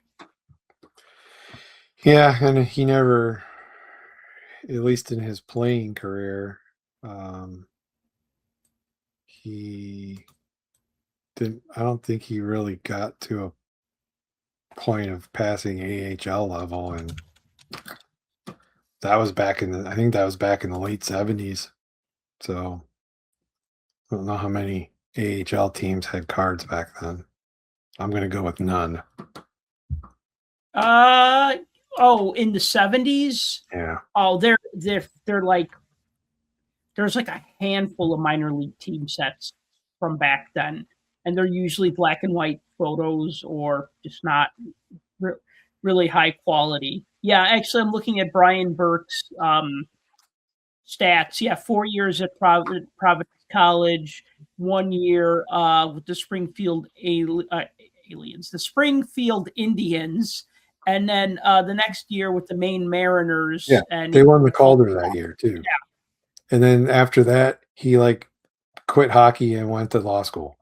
Yeah, so he was like a co-captain at Providence College, and then when he quit hockey, then he went to Harvard and studied law. So yeah. Wow, that's pretty freaking amazing. Next up, I want to talk about Cindy Curley, who played for the United States women's national team. She is going to just say she's a pioneer in women's hockey. And I think that when I say pioneer, I mean, you know what? All the women that are being inducted into the Hockey Hall of Fame, like you said, usually every year there's like one or two. And they were pioneers in the sense that a lot of times they were the only girl on an otherwise all boys team. So they were pioneers in that way. But what I mean is, like, when you think of like women's hockey, I really don't know much about it prior to the 1998 Winter Olympics. Like, I was aware that women's hockey was going to be a medal sport that year. It was a big deal. I knew that there was a World Championships a couple years before that. I know that Classic did a women of hockey insert set, which we'll talk about in a minute. And Cindy Curley has her only card in that set. But when I think of it's almost like prehistory, right? Like, you think of 1998 and up, and you hear all these names like Cammie Granato and, Haley Wickenheiser, and you go, yeah, okay, these names. You've heard these names because you've seen them at a couple of Olympics, or you've seen them maybe in some of the earlier women's professional hockey leagues, like the Canadian Women's Hockey League or whatever, right? Like, you hear these names. I didn't know Cindy Curley. And the thing is that she was retired by the time there was a 98 Olympics. She retired due to injury.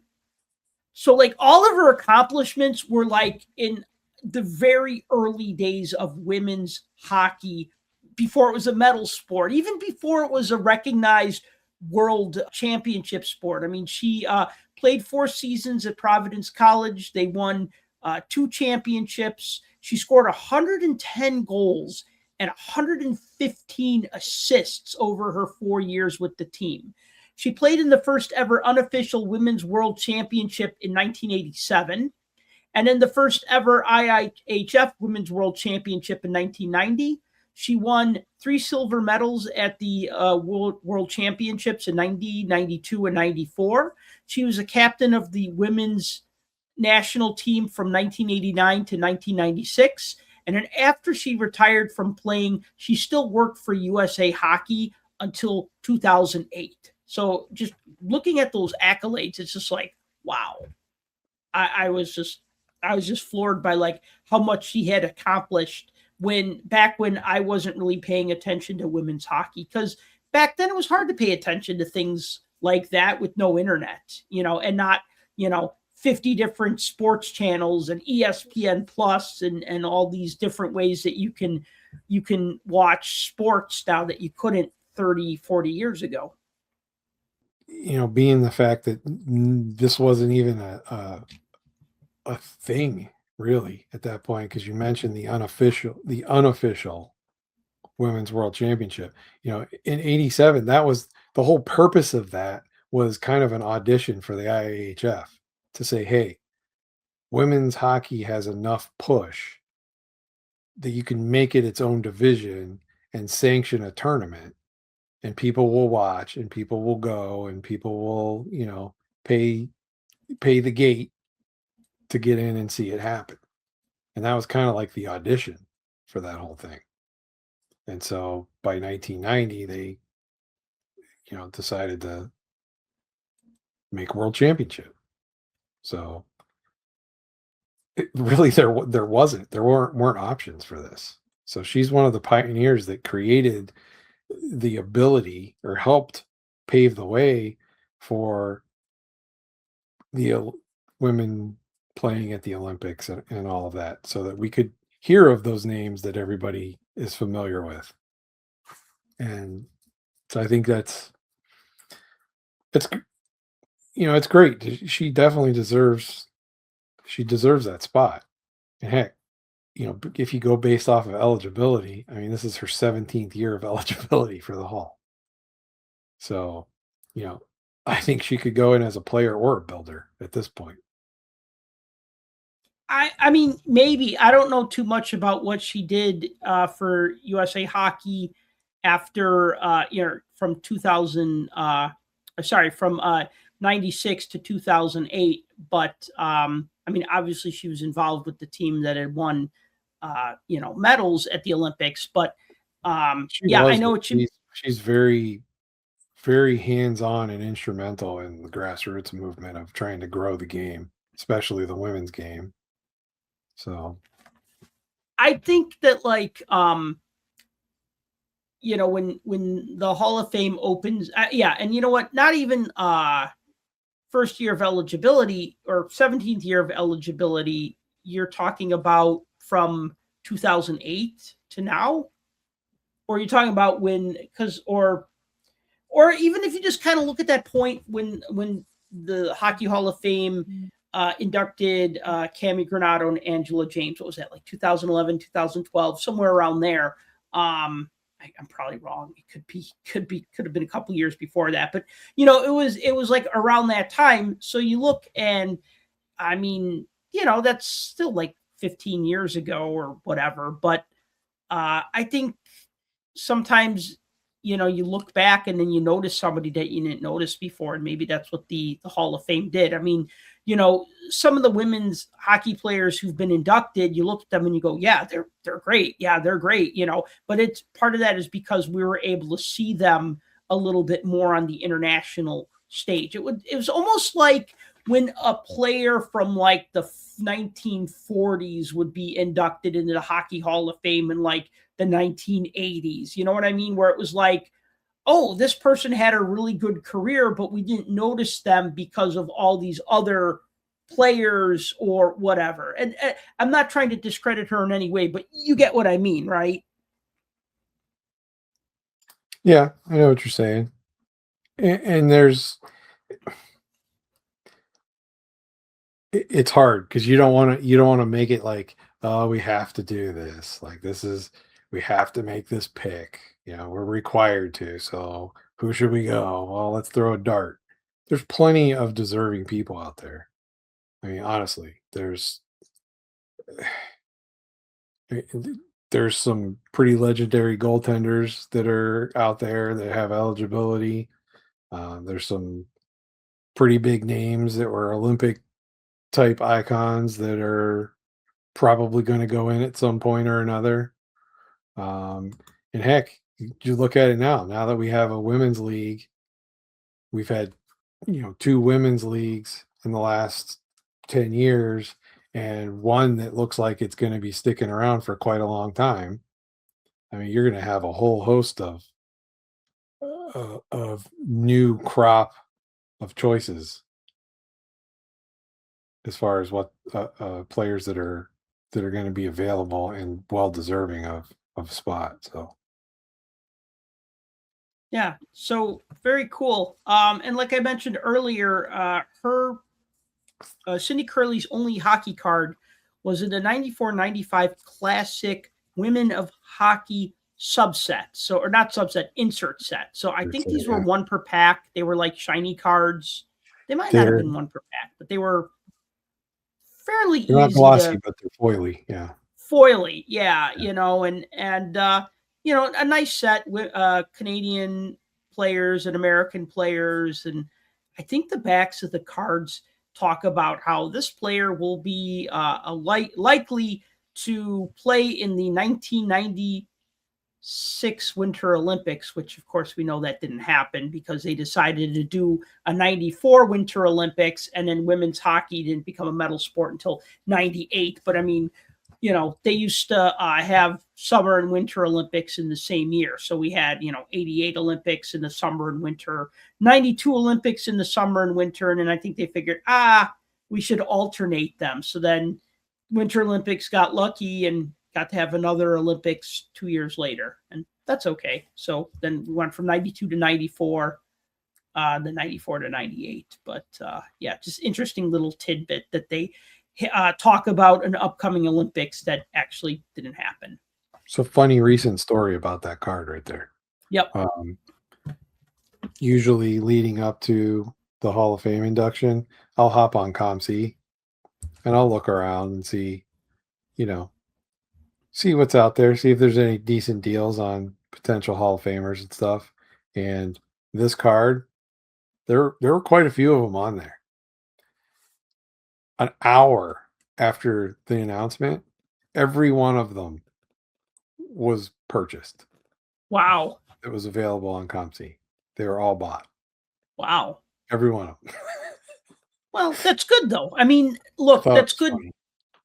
I thought you were going to say everybody jacked their price up to $10, and I'm just like, oh, but no, that's. They probably would have if there were any left.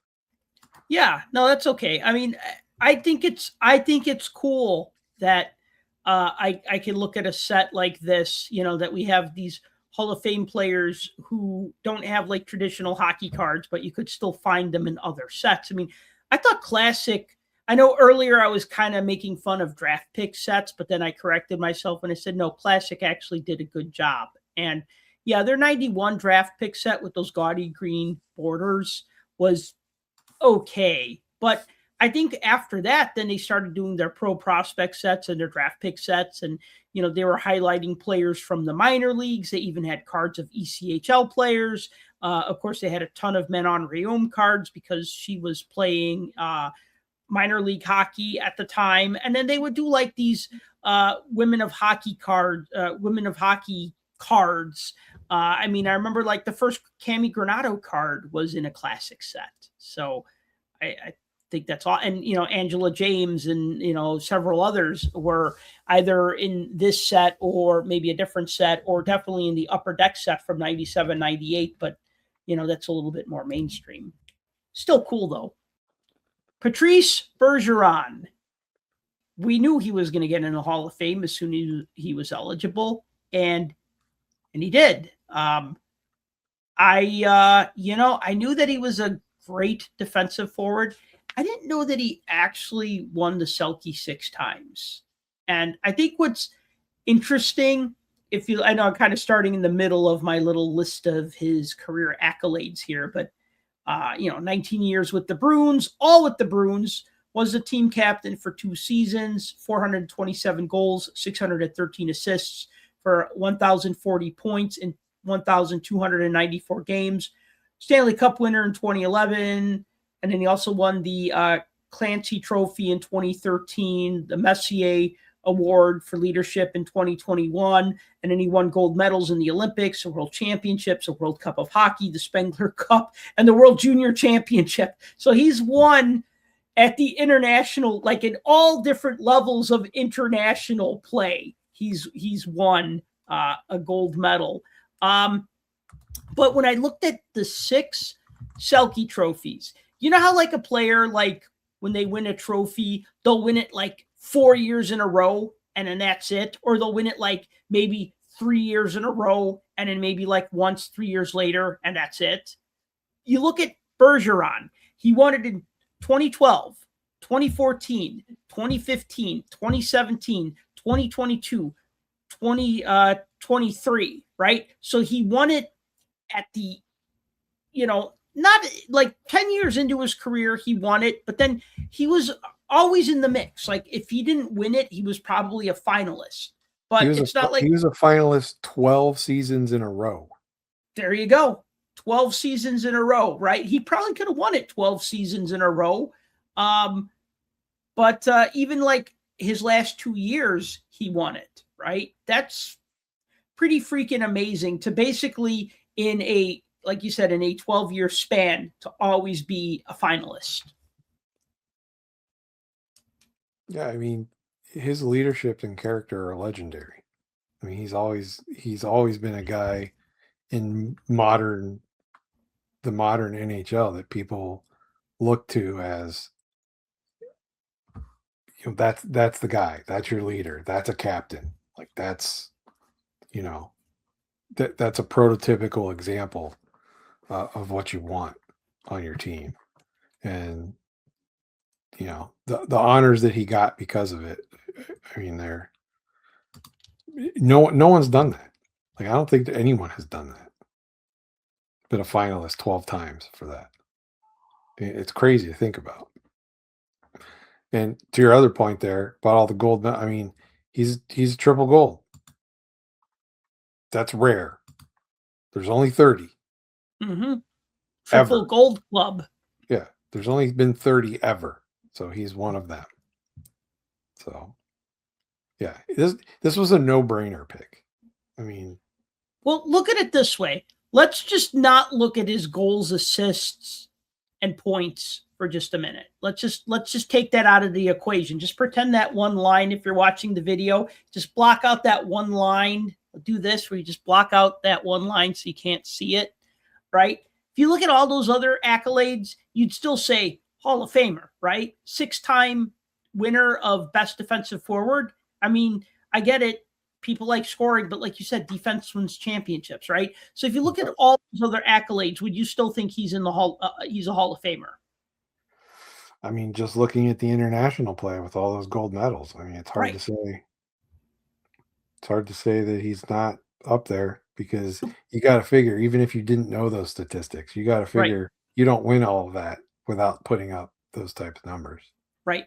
But then you look at that and you go 400, over 400 goals, over 600 assists, over 1,000 points. And, like I say, my little rule that I always like to prattle on about every time we talk about Hall of Fame players, they score 400 goals. It definitely should be a conversation. 600 assists, it should definitely be a conversation. 400 goals and 600 assists, it should probably, I'm not saying that you got to be 1,000 point scorer to be in the NHL, because there's a lot of guys who didn't score 1,000 points, even forwards and even like modern players. I'm not just talking about like guys from the 1930s or whatever, but like when you hit those milestones, you are a great player, or you're a really good player that's hung around for so long that you're a great player. You know what I mean? Because if you look at somebody like, I don't know, I don't want to name names, but look at a guy who played like a long time. They go, well, he only had those inflated stats because he was in the league for 20 years. And it's like, well, yeah, but he was good enough to be in the league for 20 years. And I'm not talking about Marlowe. Yeah, thank you. All right. There, I said it. You said it. You said it, right. But yeah, so I mean, I was a little surprised that he had that many points because I never thought of him as like I don't want to say a big scorer, but like his game was so well rounded and he was such a defensive stalwart that I never thought that like, oh yeah, this guy's a 400 goal scorer. You know what I mean? Because he had all this other great stuff in his career and about his game that I didn't even think about his scoring. And yet he scored a lot of points. And looking at his statistics, I mean, he's never topped, 31 goals one year. 32 goals in 15-16, 32 goals again in 19. Yeah, I mean, he's never topped 32 goals. I don't even think he's had a 100-point season. No. Highest, it looks like he had 79 points one year. So there's that consistency, right? It wasn't just like lightning in a bottle, like 5 awesome seasons and then 10 really good seasons, right? It was just consistent across the board. And then 06-07 is the only year he was in the negative numbers for the plus minus category, which I know people don't like the plus minus category, but the Bruins were not a good team that year. They were 35, 41, and 6. But yeah, fantastic career. And obviously a, foregone conclusion that as soon as he was eligible, he'd be in. And here he is. Yeah, and I'm kicking myself for not picking up one of his young guns when I had a chance to getting it for a decent price. Yeah, I don't think I have his rookie card either. I don't know if I have any. I don't have much from 03-04 because I wasn't collecting new cards back then. I think around that time, 03-04. I don't think I was buying hockey cards then. No. I don't have his young gun. I do have a Quest for the Cup rookie from that year. I have a Pacific Supreme. Remember those cards? I have one of those from that year of his. And I have Tops? No, I have the Opeachy one. That's with the green border. Yeah, green, blue, turquoise, whatever. Was that the redemption set from the? There was I think it's in the 300s, like 330 or something like that. That's that came in a cellophane wrapper with the Marc-Andre Fleury rookie card. Mine's not in a cellophane wrapper. I just have a single. I don't remember where I got it. Yeah, I do have that. I do have his Topps rookie card because I have the full 03-04 set. I think I have his C55 also. I have that as well. That's not a very hard card to track down because I don't think Topps short printed the rookie cards in the C55 set. I know that mail away set for 03-04 Topps is a little harder to come by, but not that much harder. It's not like it doesn't have the same allure as a young gun. That is true. Yeah. I want to get his Topps pristine. Why is that? I just like the looks of that card. I think it looks really nice. Those Topps pristine, that's an underrated set. Topps pristine. Oh, it's like a chrome set. Kind of, yeah. How about Keith Tkachuk? Finally getting into the Hockey Hall of Fame. Now, I got a question for you. Should he have been inducted as a builder because he fathered 2 awesome NHL players, right? If it's not what a builder does, then I don't know what a builder does, right? No, I'm kidding. Right? Yeah, you can certainly stretch the definition to be that, I'm sure. Yeah. So Keith Tkachuk, 18-year NHL career with the Winnipeg Jets, Phoenix Coyotes, St. Louis Blues, and Atlanta Thrashers.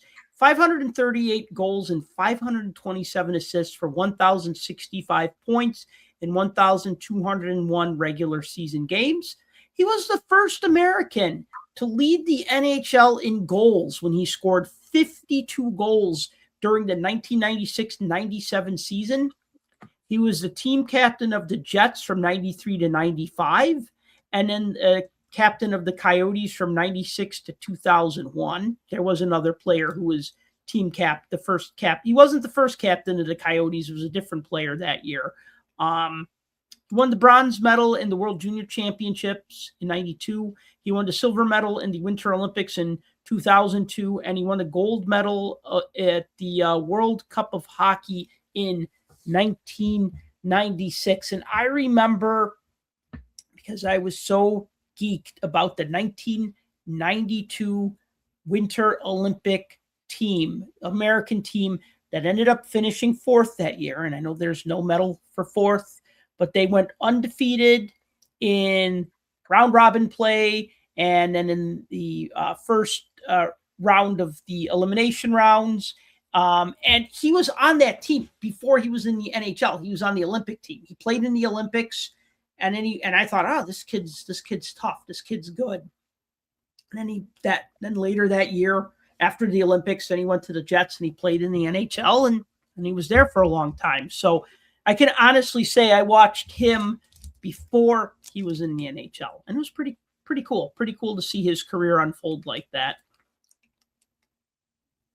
I mean, great player. Tough. Definitely a tough player. I mean, he had two skills, score and punish. And that's what he was known for. Why do you think that it took so long for him to get in the Hall of Fame? Why do I think? Yeah, and what's your take on this? Because I feel like he should have been in a long time We've ago. known for many, many years that the Hall of Fame and their voting, their secretive voting and the people that sit on the board are very secretive. Well, yeah, they're secretive, but they don't like muckrakers. And I think if you keep your head down and can do all of this stuff, you're in. You're a lock. If you're a gentlemanly player, you're a lock. If you're known as a hothead and maybe not the nicest guy in the world, you get overlooked sometimes. And I think that's part of it. I don't want to call it a popularity contest, but it's kind of a popularity contest. If you toe the line and you kiss butt, they'll take you in a lot quicker. His stats speak for themselves, though. I mean, there's no reason he should have been left off of any list from any given time. I mean, just 18 years in the league and 500 goals. Okay, we're done. Yeah, we don't have to there talk. You go. Yeah, I say 400 goals is a conversation. 500 goals is a foregone conclusion. Same with assists. 600 assists is a conversation. 700 assists is a foregone conclusion. Now, he doesn't have 700 or 600 assists, but he's got 1,000 points and 500 goals. So, yeah. And I'm on the same with the 400 goals. I'm a little more 700 assists, maybe 500 if you're a defenseman. But certainly 1,000 points puts us we're definitely having a conversation. So, guys like, for instance, Rod Brindamore, who was left off again, he's got 1,184 points. He's also got over 700 assists, but he only has 450 goals. So were there guys that might be a little bit slightly ahead of him? Maybe, if we're going purely on stats. Mm-hmm. So you add in all the other accolades, Keith's got a bronze medal in World Junior, so he's had international play. He's got a silver medal at the Olympics. He's got a gold medal at the World Cup. I mean, he basically he's one of the reasons why Team USA won that gold medal in '96. Yeah. Yeah. So, I mean, yeah. So you've got all of that to add to that mix. So,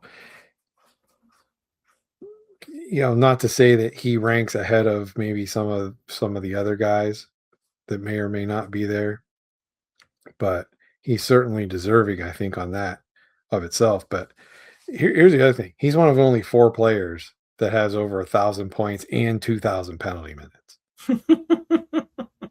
There's only 4 players that have ever done that, and only one of them is in the Hall. Well, now 2 of them are in the Hall of Fame. One of them is Brendan Shanahan. Can you guess the other 2? Probably not.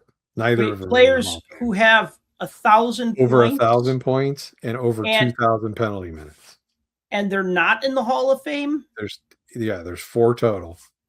Brendan Shanahan, Keith Tkachuk, and the other 2 are not in the Hall of Fame. Okay, well, without Googling, I'm going to guess Rick Tocchet. No, but you're on the right track. That kind of player. So, Lindros is in the Hall of Fame. I don't think he had 1,000 points. Yeah, it's definitely that kind of player, the sandpapery type guy. Well, Cam Neely didn't have 1,000. Well, he's in the Hall anyways. Yeah. 1,000 points and 1,000 penalty minutes. Yes. Man, who would have been? I love these things, and then I always feel stupid when I can't answer like these, because I think I know hockey, and then I get humbled every other week by something like this. Okay, give me one hint. Just give me one hint on one of them. I'll give you a hint. One of them is Dale Hunter. Oh, well, yeah. Actually, okay. I honestly didn't know that Dale Hunter had 1,000 points, but now that you mention it, okay. Yeah, and Dale Hunter, I'm not sure Dale Hunter is Hall of Famer, but this other guy, I think, probably should be in the Hall of Fame, and that's Pat Verbeek.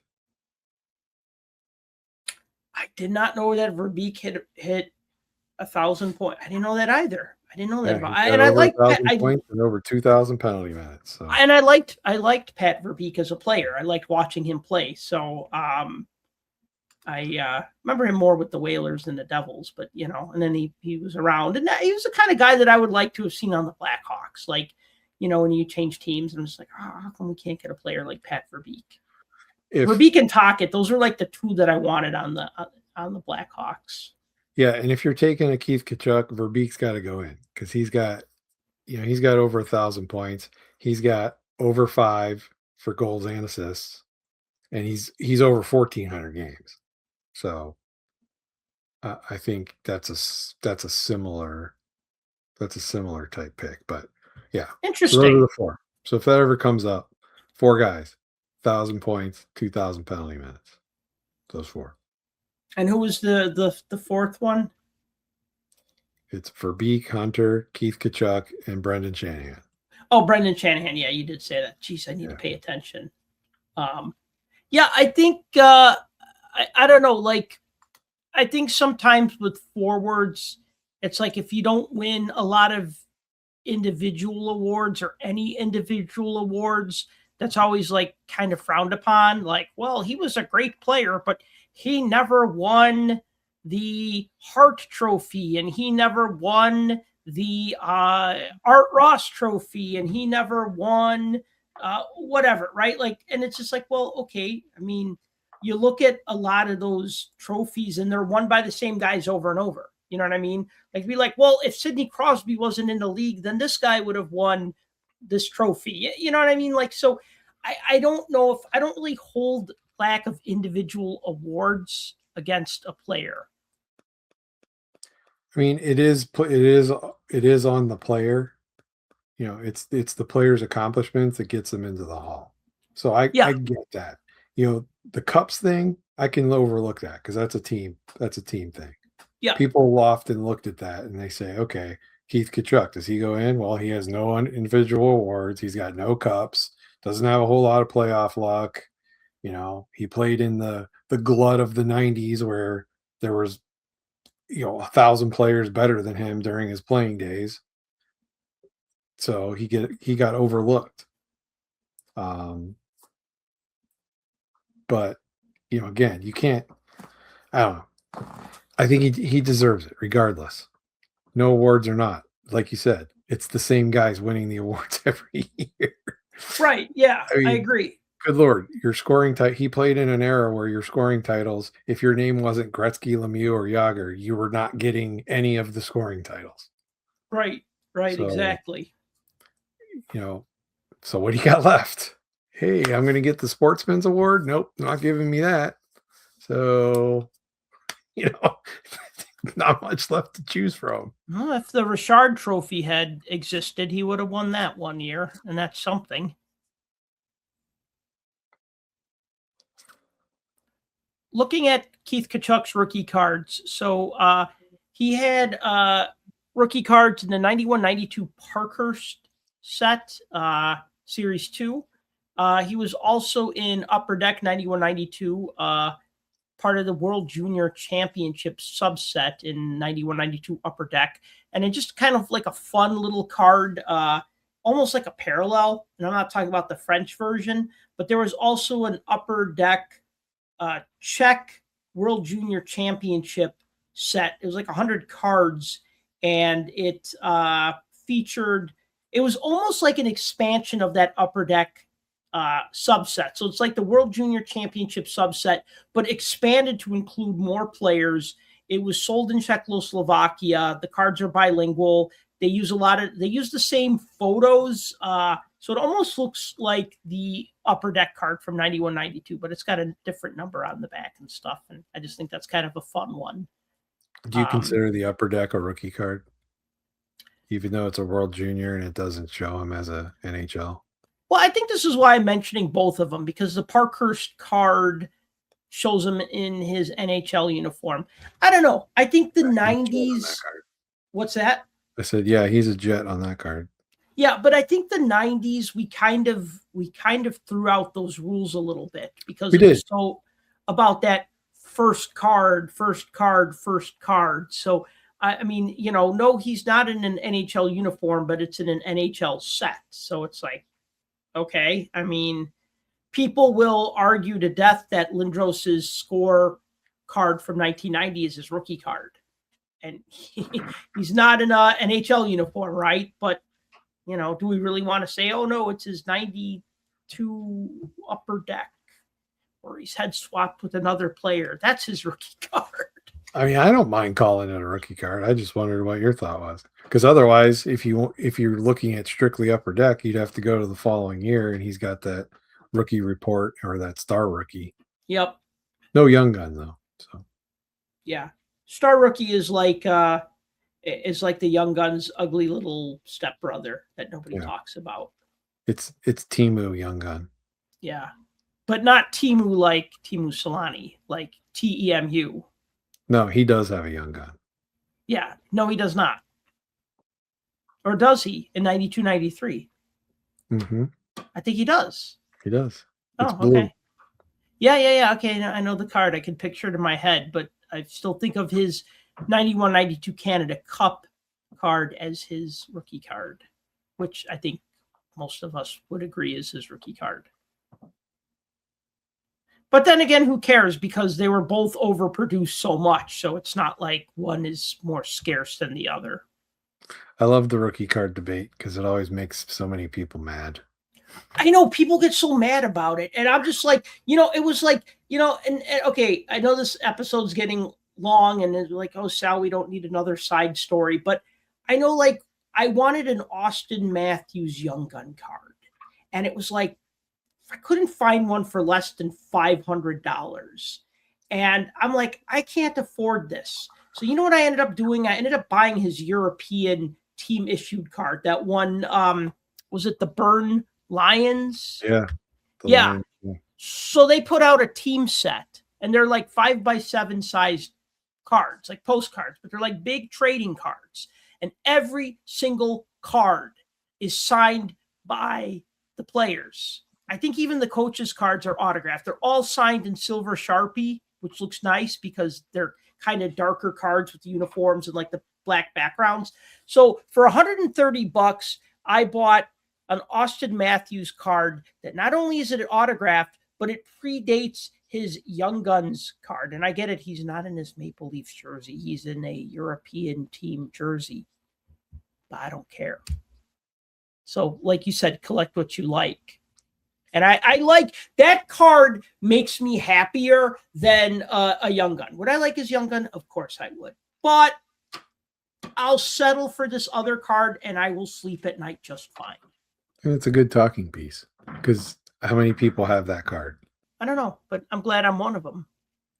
Carey Price, another inductee, one of two goaltenders inducted into the Hockey Hall of Fame for 2026. 15-year career, all with the Montreal Canadiens, 2007 to 2022. 712 games played, 700 games started, 361 wins, which is a record for most wins by a Montreal Canadian goaltender. 261 losses, 79 ties or overtime losses, 49 shutouts. He won the Hart, Vezina, Jennings, and Lindsay Award in 2015. He won all four of those trophies. Best player in the league that year. Masterton Trophy in 2022. Won gold medals in the Winter Olympics, World Cup of Hockey, World Junior Championships, and the Under-18 World Junior Cup.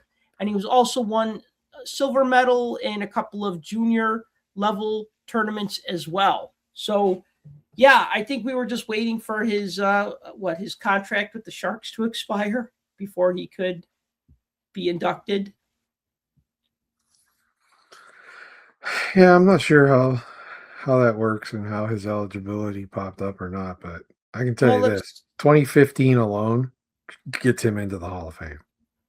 One good year? Well, I mean, he's had a lot of good years, so I don't want to say one good year, but yeah, that's like, yeah, it's one thing. Winning the Triple Crown, which is basically impossible. Mm-hmm. Oh, by the way, he's a goaltender. Yes. So that's, yeah, it's nuts. Voted the best goaltender, statistically the best goaltender, voted the MVP of the league by the media, and voted MVP of the league by his peers. I mean, you really can't get better than that. Nope. And the fact that he's essentially the best goalie in Canadians history as far as the wins go, because it's all about the W's, right? Right.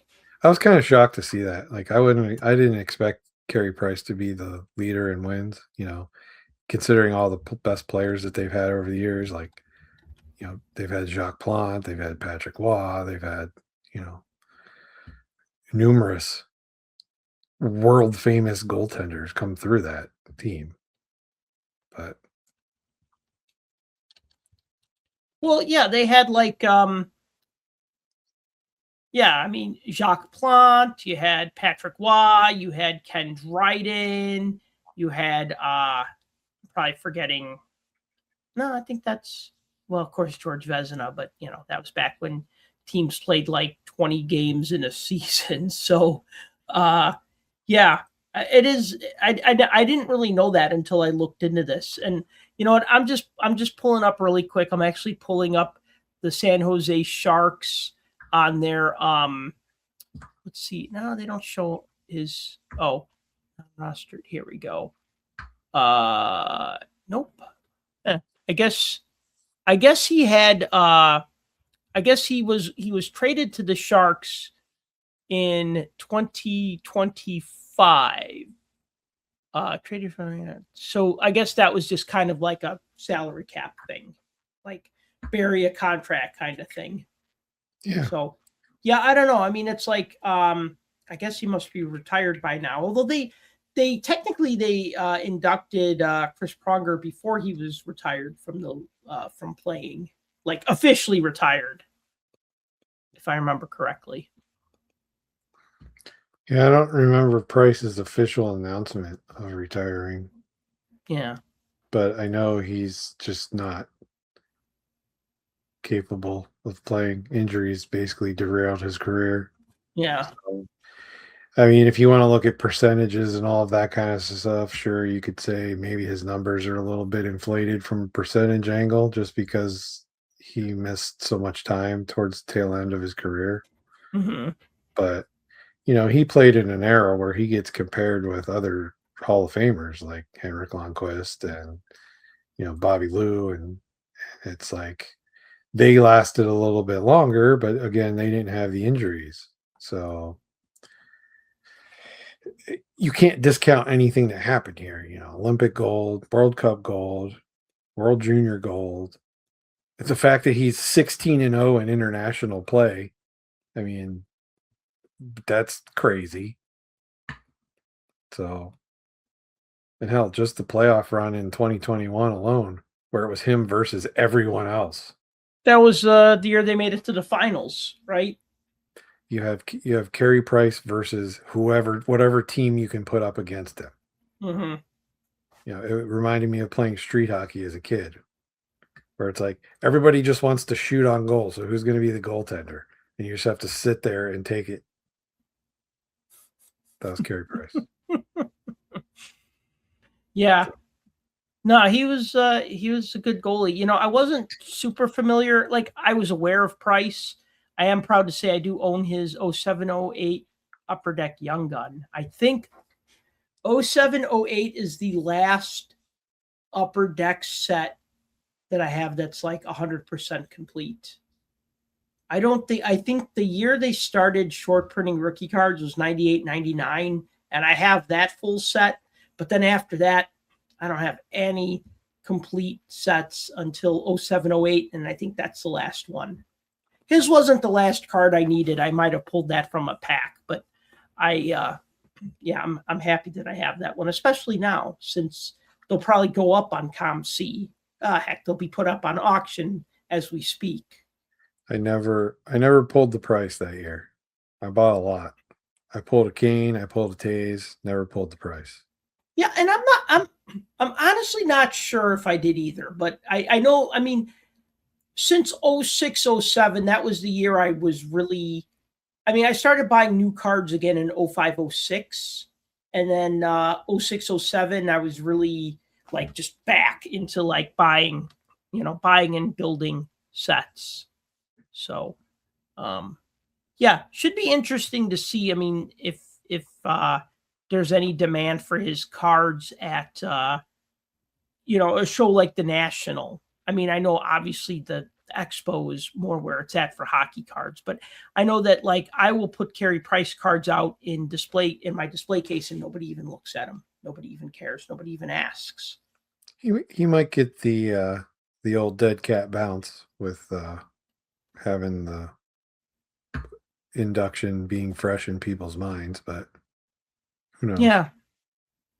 Yeah. Well, the announcement and then the induction, of course, is in November. But very cool. Congratulations to Carey Price.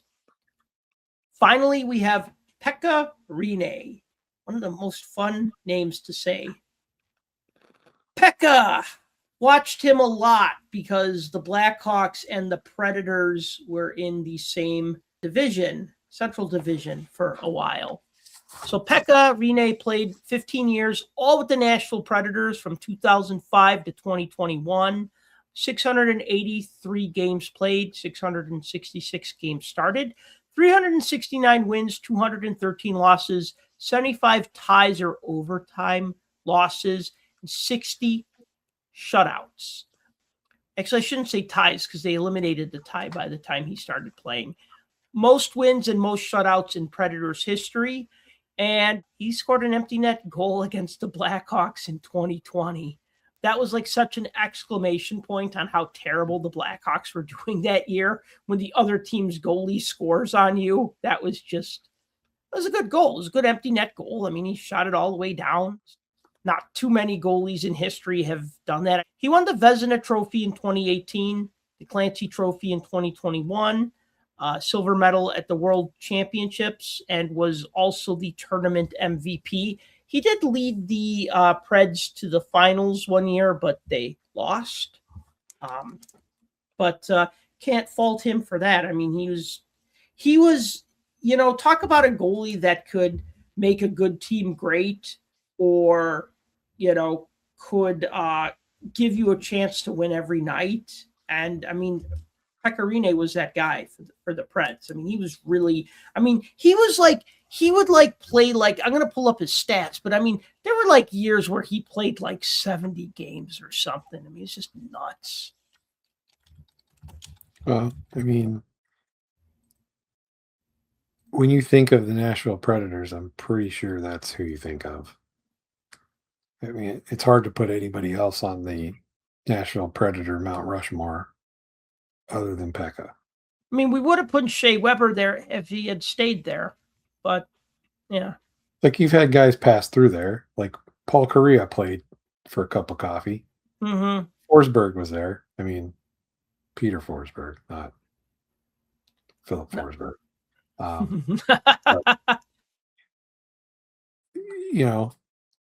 you hardly recount though. I mean, this is your Nashville induction into the Hall of Fame. This is your guy, right? I mean, he's your franchise pillar. This is who all other Preds going forward from this point have to match up against in order to have Hall of Fame consideration. Basically, that's what we're looking at. The thing is, his international play alone, I mean, he's the winningest Finnish goaltender of all time. So, the fact that he's played in so many tournaments and all that, he got a silver medal at World Championships, won the tournament MVP. So, between the international play and what he did in the NHL, he's a sneaky one, right?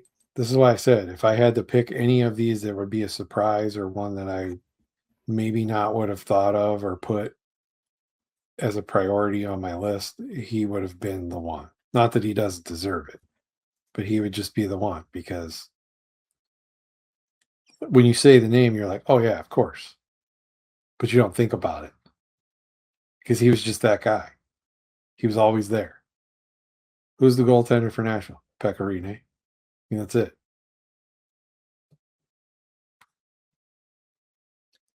Yeah. You don't think, oh, Mika Noranen. No, you don't think that. You think Pekka Rinne. You think Thomas Vokoun. No, you don't. No, I actually think Thomas Vokoun more of a Panther and his brief moment with the Penguins. Mm. Till he started having his blood clots and he had to stop. Yeah, unfortunate. Vokoun was a decent goalie, not to change the subject. But yeah, Rinne, I wasn't surprised. I mean, it seems like a lot of goalies have been going in the past couple of years. I mean, we had that one year with 3 goalies. We had Mike Vernon, Tom Barrasso, and Henrik Lundqvist all go in at the same time, which I don't mind. Yeah, but they didn't take goalies for a long time. And then all of a sudden it's a deluge of goalies. I think they're trying to get them all out of the way, and then they won't take any more goalies for a long time. Think about the goalies that have retired over the last 5 years. I can only think of one that's probably a lock, and that's Marc-Andre Fleury. Nobody else is jumping off the page as, yeah, that's like a first ballot guy. So, Jonathan Quick? Maybe, but he just retired just now, so we got to wait at least 3 years, right? Okay, I see what you mean. So you're talking about just kind of more recent eligibility than 3 years down the road. Okay. So that's why I said I think they're getting all these goalies out of the way now so they don't have to pick anybody for a while. The knock on Rinne, here's the thing, and this is why he doesn't. Again, yes, he's a yes for me, but you can go to the no cups thing, fine, whatever. Inconsistent in the postseason, okay. Nashville didn't have many shots, but they tried to take advantage of what they could. I think part of his issue is when you, number one, in today's modern NHL, people look at advanced stats. And when you look at a lot of his advanced statistics, you'll start to see things that generally people want to see high on the goaltender, but his run lower simply because of the defense that's played in front of him. I don't like advanced stats, especially when it comes to stuff like that. If you're using it for a predictability type thing, fine. But when it comes to stuff like this, I don't necessarily buy into that. But I think the biggest knock is he peaked and fell off, is really what it was. Mhm. Like he peaked. Like after his Vezina season, and he got the Clancy in 21, but like it was gangbusters. And then it was kind of like, yeah, he was there. So I think some people that would want to vote him in would want to see more consistency over a longer period of time. Right. Again, I'm not knocking that. I'm just trying to think of things that reasons people would say, yeah, I wouldn't, I wouldn't go for that. So, Okay, I understand. I think what's interesting is that he doesn't have a Young Guns rookie card. nope, he's one of the guys that got skipped. Which is weird. I mean, I look at 05-06, he only played 2 games that season. And I guess they really wanted to get him in some cards that year. He didn't play in 06-07 on the Predators, but then he was back 07-08. So 05-06, 2 games, 07-08, 1 game, and then 08-09, 52 games, right? So he kind of went from like just playing in the minors, getting that seasoning to just like, being the guy for so many years. Well, But, and other than his SPA and like 1 or 2 other ones, almost all of his rookie cards from 05-06 came out of Rookie Update. They were all the add-ons from Rookie Update, like Trilogy and Black Diamond and everything that was shoved into the Rookie Update set. see, I understand why they did that, but I like it. I think it's okay when they hold them off for the next year. Like, this guy only played 1 season. We didn't get him in any of the mainstream sets. Let's just, put him in 06-07, which is what they do now. Like they'll put him in, he'll be in the MVP rookies that come out in August, and Upper Deck Series 1, which can be hit or miss with the guys who made their late season debut the previous year or whatever. So, well, you're also talking about a time slightly before Young Gun was it. right. Like the only words that people ever heard you say were Young Gun. Like you could Right. actually say, "Hey, look, here's a nice premiere. Hey, look, here's a, whatever, an ultra rookie. Here's this, here's that," and it meant something. Now, nobody cares. Plus, you didn't have extended series back then, so Upper Deck didn't have a whole nother series where they had to come up with 30 to 50 more Young Guns. Plus, I think Upper Deck was just trying to figure out what worked and what didn't work. You know what I mean? And they tried a lot of things, and some things worked and some things didn't. And I feel like they could still try some new things, but, I didn't they mind kind those of, Rookie Update clearinghouse sets. I thought they were kind of cool because people ignored them. So you were used to be able to find boxes of that stuff for dirt cheap. yeah, but the thing is that it wasn't all just rookie cards. It still had like a set of it was basically a set called Rookie Update that had a base Yeah, it was set. 100 base cards. You're buying a set called Rookie Update. Why are you buying it? Because you want the rookie cards. So it just falls into the same problem, right? Like you're buying packs of this set so that you can get rookie cards that belong to other sets. They were fun. 05-06 was fun to rip I understand. because there was that hint that you might get a Crosby out of something. And the fact that I was buying these for 50 to 60 bucks a pop all day long, every day for about 3 years was great. Did you ever get a Crosby? Absolutely not. Okay. Not even one. Not even one of the generic ones. Nice. I mean, I pulled a Victory Update out of Series 2, but that doesn't count. Those weren't in Rookie Update.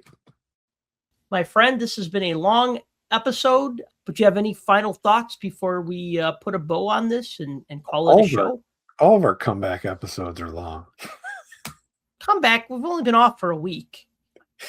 I've been off for like 17 weeks. Yeah, that's true. But, I did a quick average. We pretty much average about 25, sometimes 26 episodes a year. So we're like an every other week show where we'll do like 3 weeks in a row, take a week off, 2 weeks in a row, take a week off, 5 weeks in a row, take 3 weeks off. I don't know. If only we had like some nice patron that would sponsor this show and say, here's money, guys, keep making the show because you're so awesome. Just do this. Then it'd be a little easier. But we got real jobs to work and, lives to live. And so we do the best we can. But, it's always fun to just hang out and talk hockey and hockey cards. Like you said, good comeback episode. Great comeback episode. That said, thank you for listening to the Puck Junk Hockey Podcast. As always, if you've enjoyed the show, please be sure to like and subscribe. If you've enjoyed listening to this show, you should also check out the newsletter at puckjunk.com/newsletter. And if you would like to sponsor this podcast, you could do so by purchasing a t-shirt at shop.puckjunk.com. And until next time, collect what you like.